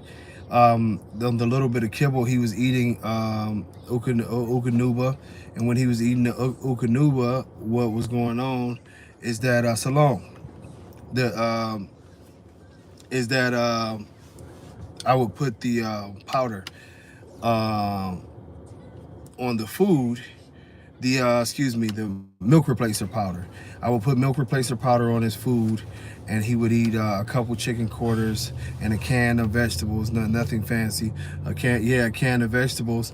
And so what would happen is that with his up protein and the exercise, his genes just took over, bro. He got shredded. He picked up muscle. At one point in time, I had him dragging the truck chain when we would go out for our walks. The truck chain wasn't nothing but like maybe 12 to 15 pounds.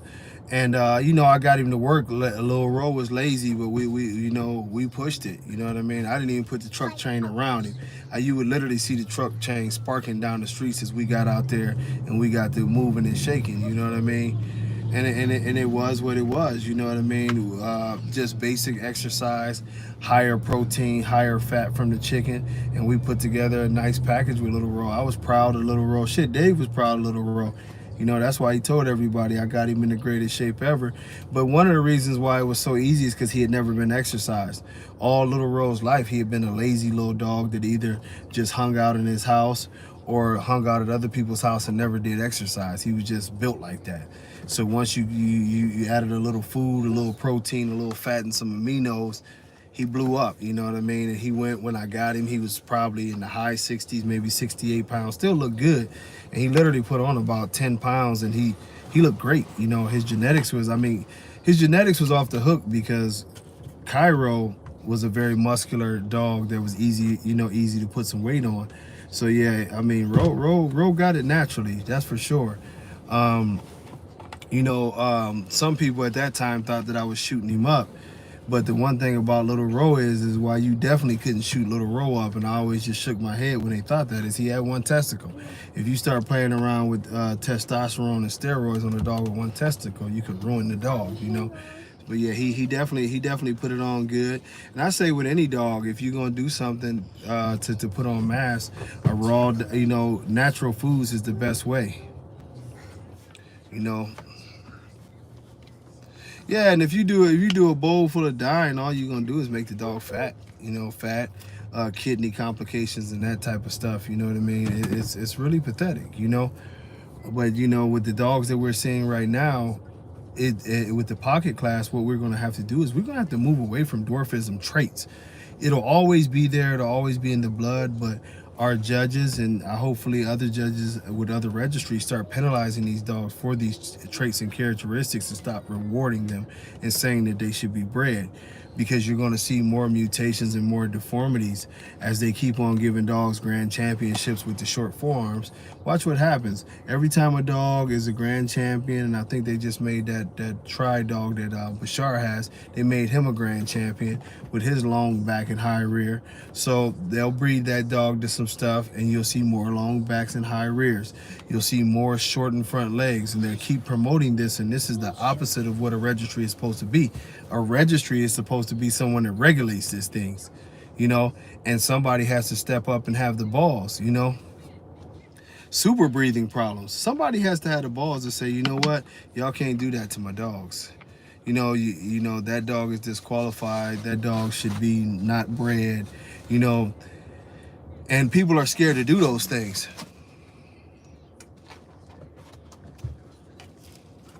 Let me say, it's not that people, babe, that's just a little thing from the costume. Please stop. But I won't even say that people are scared. People just don't care. You know what I mean? Max, we got to talk about it. But I hear these shows, I hear they're worse and worse and worse. And the one thing I do want to clarify, people, I don't wish bad shows on people. Yeah, the bully was supposed to come out of that mix. Now, we all knew, especially when you're dealing with liars like Dave Wilson, that it was probably something that somebody else did. Oh, man. Them extremes is embarrassing.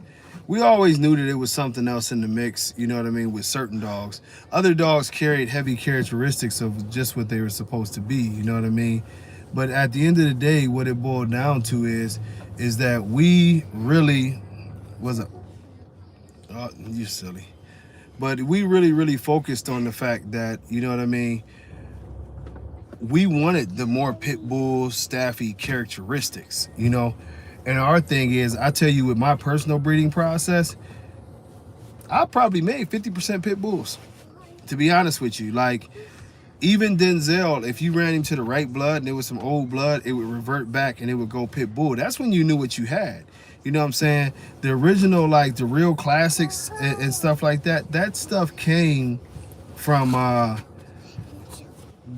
the true American bully dog. And if you started in the early process with these dogs, you would have a whole entire litter, right? And you might only get 1 or 2 bully dogs. That's why you sort of puppy mill. That's why you look at these pedigrees now and you be like, who the hell was that dog? And who the hell was that? Because some people bred them anyway. But it was very hard to get bully dogs. Like, I had some dogs that looked like damn bats. I mean, their heads were so little, and I didn't produce the one that really looked like a bat. A bat. But you know, it just became a thing to where we look at it and we just like, you know, damn, what do we do here, man? You know, and that's the selective breeding process. But you always had the people who were willing to, you know, all of a sudden they just pop out with a dog that's super bully and don't look like everybody else's, and you're like, what in the hell did that do? And this is where we're at with the pocket now, because like you have somebody like Marco Suarez and myself, who we can show you generation after generation of dogs now from 20 years back, where our dogs pretty much kept the same look but different variations. Some of them got better, some of them got, you know what I mean, sort of tried to revert back where they got a little bit thinner and you had to take them to something else. Much love, I appreciate that. You know what I'm saying? I appreciate that, Wayne. But at the end of the day, you know, it's a process. Some people skip the process, and now that we know that people have skipped the process, it's going to be up to us to, for one, stop that process of cheating by starting the DNA testing and holding people accountable. So at the very least, they're not continuing to add bulldogs in. Which one did you push? Okay, but even more so as we move forward, that'll give us a chance. Hey, dude, you just taking all the drinks, huh? But that'll give us a chance, an opportunity to start regulating the phenotype and the genetics of the dogs. But this breed is never going to get better if we continue to allow these pockets to have all these mixes into it. And you're seeing the looks more and more. If you are silly enough to believe that some of these extreme dogs and some of these pocket dogs look exactly like English bulldogs and it just happened overnight, you're kidding yourself. We know it's there now. Dave has invited it. Bashar was caught doing it, and we know what they're doing. So if you continue to do that, you know what I mean, you're going to be in trouble. What we have to do now is we have to put a stop to it, and you know, good Lord willing, we will be up here and running, and everything has to be DNA tested. This will give us a chance for all of our judges. Rico is one of our judges. You know what I mean? Oscar will be judging from time to time. I know I'm gonna get Marco out there to judge, but you know what I mean? They have to get to a point, much love, Dewan. We have to get to a point to where we use the phenotype to take a look into the genetics of the dog. If we can get to a point to where we're identifying characteristics that are undesirable and removing those dogs, not only from the show ring, but from the breed in general, we will get back to a point of a solidarity in the breed. Letting the people know what the look is that we're looking like. We're not trying to make the dogs terrier and skinny. We always wanted muscled up dogs, but we want muscled up dogs with great health and great characteristics that, you know, and that would include great conformation without issues that will shorten their lifespan or make their lives worse. So yes, if your dog comes in the ring and it has an extremely bad rear, we will take his number and we will probably go ahead and shelf him, and he won't be allowed to be bred in our registry. If we see a dog that has an extreme breeding problem, and I mean, everybody who will be in the ring as a judge will be very well versed in dogs and able to identify these issues, we will possibly request, you know, a veterinary visit, or if it's just on the spot, you know, they'll send over the recommendation to the registry to look into the dog, and if it has to be eliminated, we will eliminate the dog. This is what real registries do. You have to eliminate problem dogs. Dogs like Dax, if Dax would have been eliminated with all of his issues, I know a lot of people love Dax blood, but the breed would be so much better off without Dax being a part of the gene pool. He brought issues that basically killed off half of the gene pool of the dog, or contaminated half of the gene pool of all dogs in this breed. Miyagi, the same thing. Dogs like that. You know what I mean? This is something that has to change if we want our dogs to survive. We go to the XL bully, and you think about this. The ABKC and everybody in this community has known for a long time about the Kimbo blood. There's been articles years ago that talked about how aggressive this dog was. There's been deaths that have been attributed to his blood. If you have Kimbo blood and you know that these dogs are very, very aggressive, why would you breed it, first of all? And second of all, why would a registry continue to allow it to be bred without any kind of regulation? And what I mean by that is, oftentimes people will say, yeah, my dog has Kimbo blood in it, but it doesn't act like that. Well, you're going to have to prove that, because before I allow you to continue to breed this dog and send it out into the communities as a lethal weapon that can cost a child or an adult their life, we need to know something. This is the job of the registry. What has happened so oftentimes in our community is the fact that people are not taking responsibility or culpability for the things that they're doing. You know what I mean? And these genetics, I keep on telling y'all this, and I know I sound like I'm Nostradamus or some shit, but take a look at the exotics and trace the exotics and take a look at how the exotics came about over the years. If you want to get a good look at how something can go bad in a community, what's going on, Chris? If you want to see how something can go bad in a community, look at the exotic community and tell me what you think. Their dogs didn't start off as bad as they are now. They got worse, and that was by compounding a ton of bad genetics. And you know, it was something that should not have happened. It should have never happened, but we allowed it to happen. We continue to allow it to happen. And what it is, well, a lot of what me and you talked about yesterday, Chris, you know. But hey girl, don't do that. Because you're about to flip and fly through the car. But it's going to continue to get worse. These dogs are going to continue to get worse. I would tell you, just at Muscle Tone Bullies right now, and keep in mind, every Muscle Tone dog is registered with the ABKC. No matter what they say, they're still passing out ABKC paperwork. As a matter of fact, like I said, that big ass dog just got a championship, whatever his name is, the Big Try, a grand championship. Excuse me, but if you look from generation to generation of their dogs, they get worse. You look at Magoo, and Magoo was a lot cleaner than Mr. Beans. Beans was a lot cleaner, and that's saying a lot, than Beanstalk. You know what I mean? Generation by generation, you know what I mean? It has to be there. You know what I mean? It has to be there.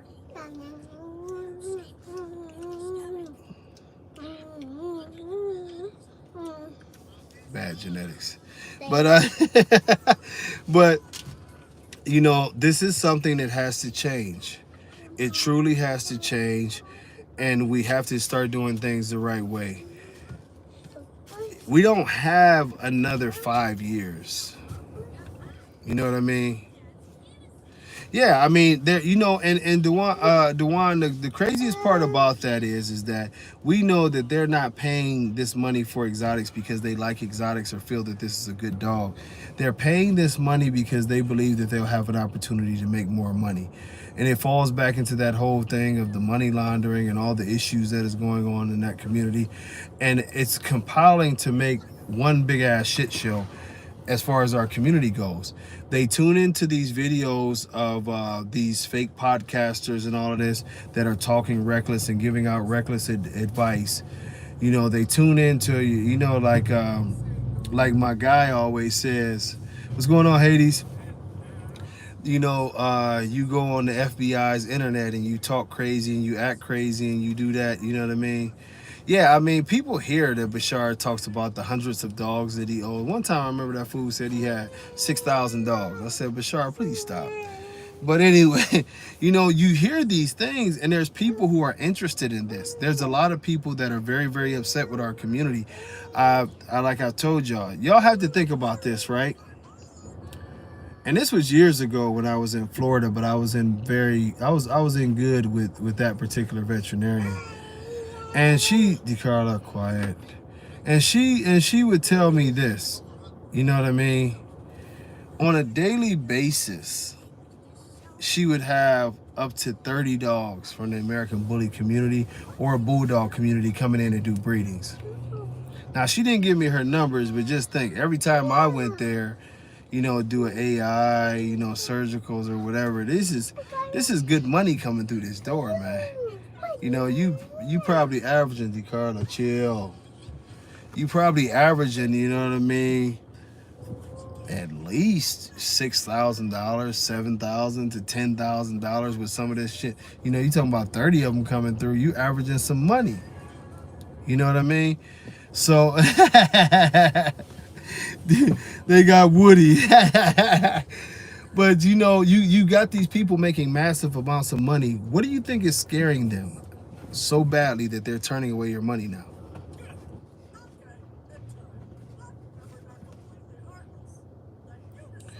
Man, we used to sell out every show.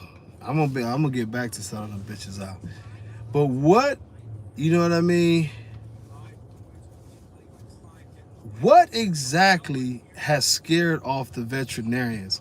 And this is that thing, when they say a storm come and you see all the birds leave and people don't know why the birds is leaving.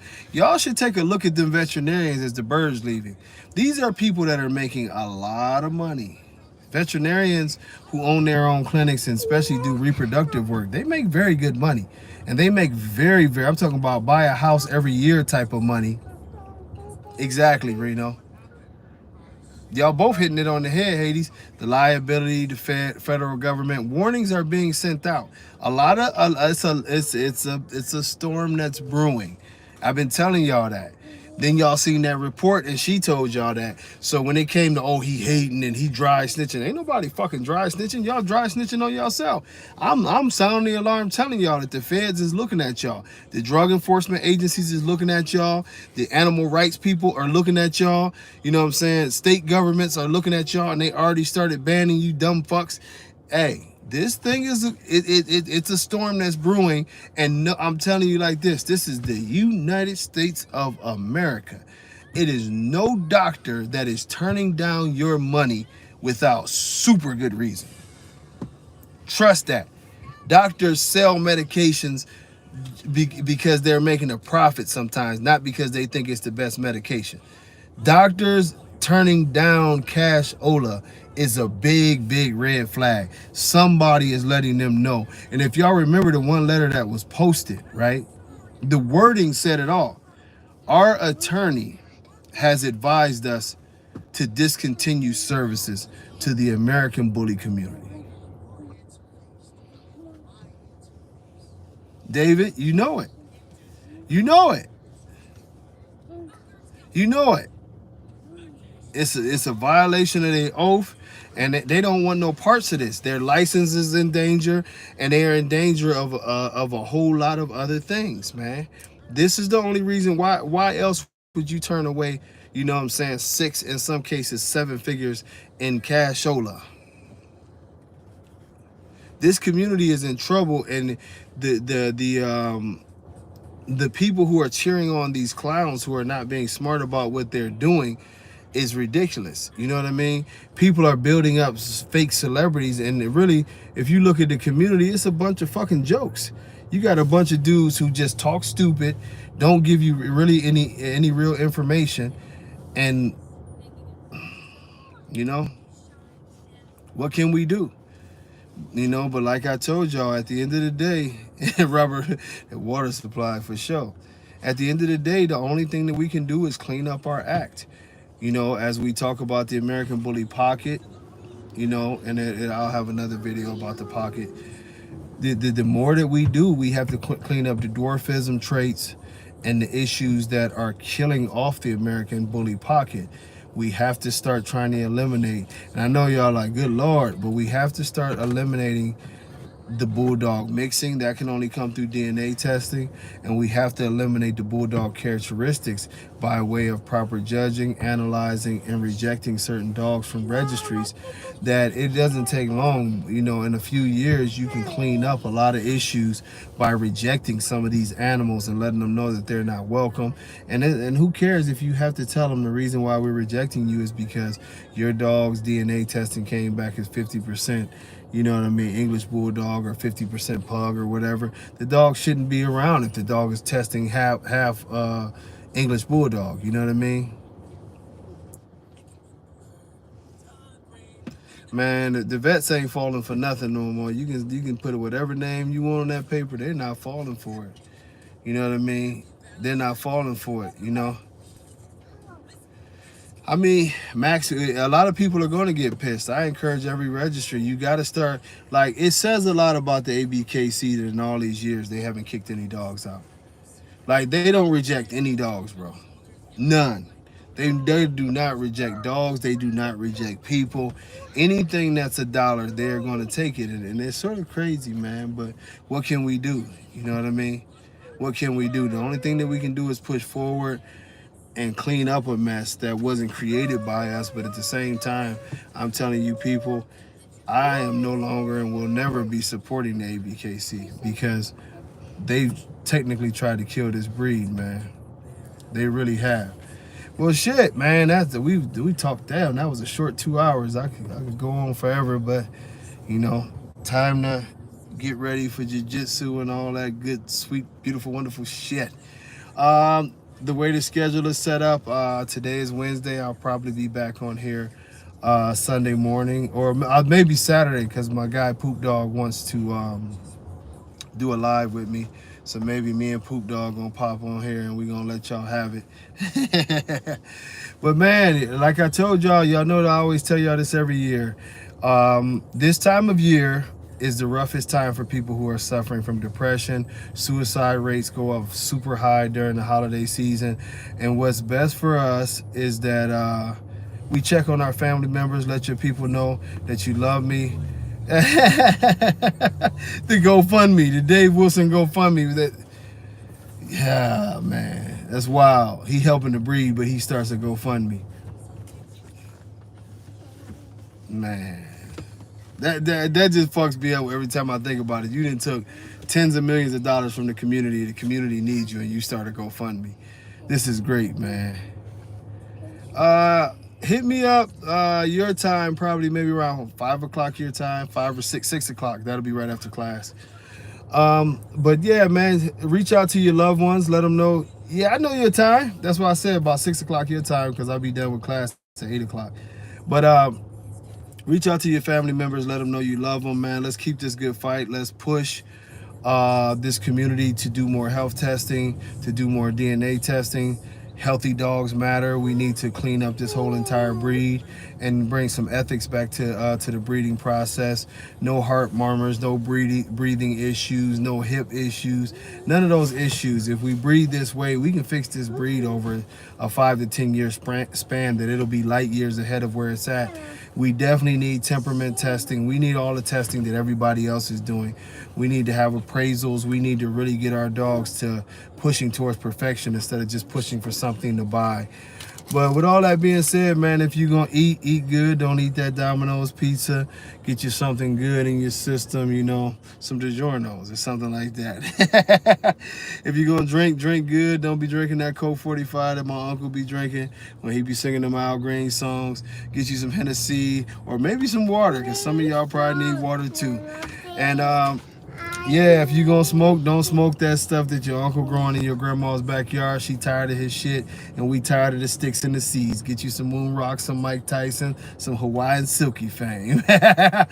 And man, if you gonna do that thing that me and Rihanna be doing to make these beautiful babies, make sure you do it well, or he or she might leave your ass. But until Saturday, me and Poop Dog gonna come back, and we gonna talk some more dogs. We gonna talk the standard class, and we gonna talk everything dogs. God bless y'all. I got nothing but love for y'all. Y'all hit the like button before you get out. Any donations, Cash App, TBKC Dogs. I appreciate everything y'all do. Let's fight for this community. God bless the UK. Y'all keep making noise. Barry, if you still on here, make sure you send me that email so we can get some contacts going and try to help y'all out, man. I appreciate y'all. Until next time, you want to say peace? Peace, booty head. Why is you always calling people booty heads? All right, y'all. I'm sorry that y'all had to get attacked by the child. Much love, y'all.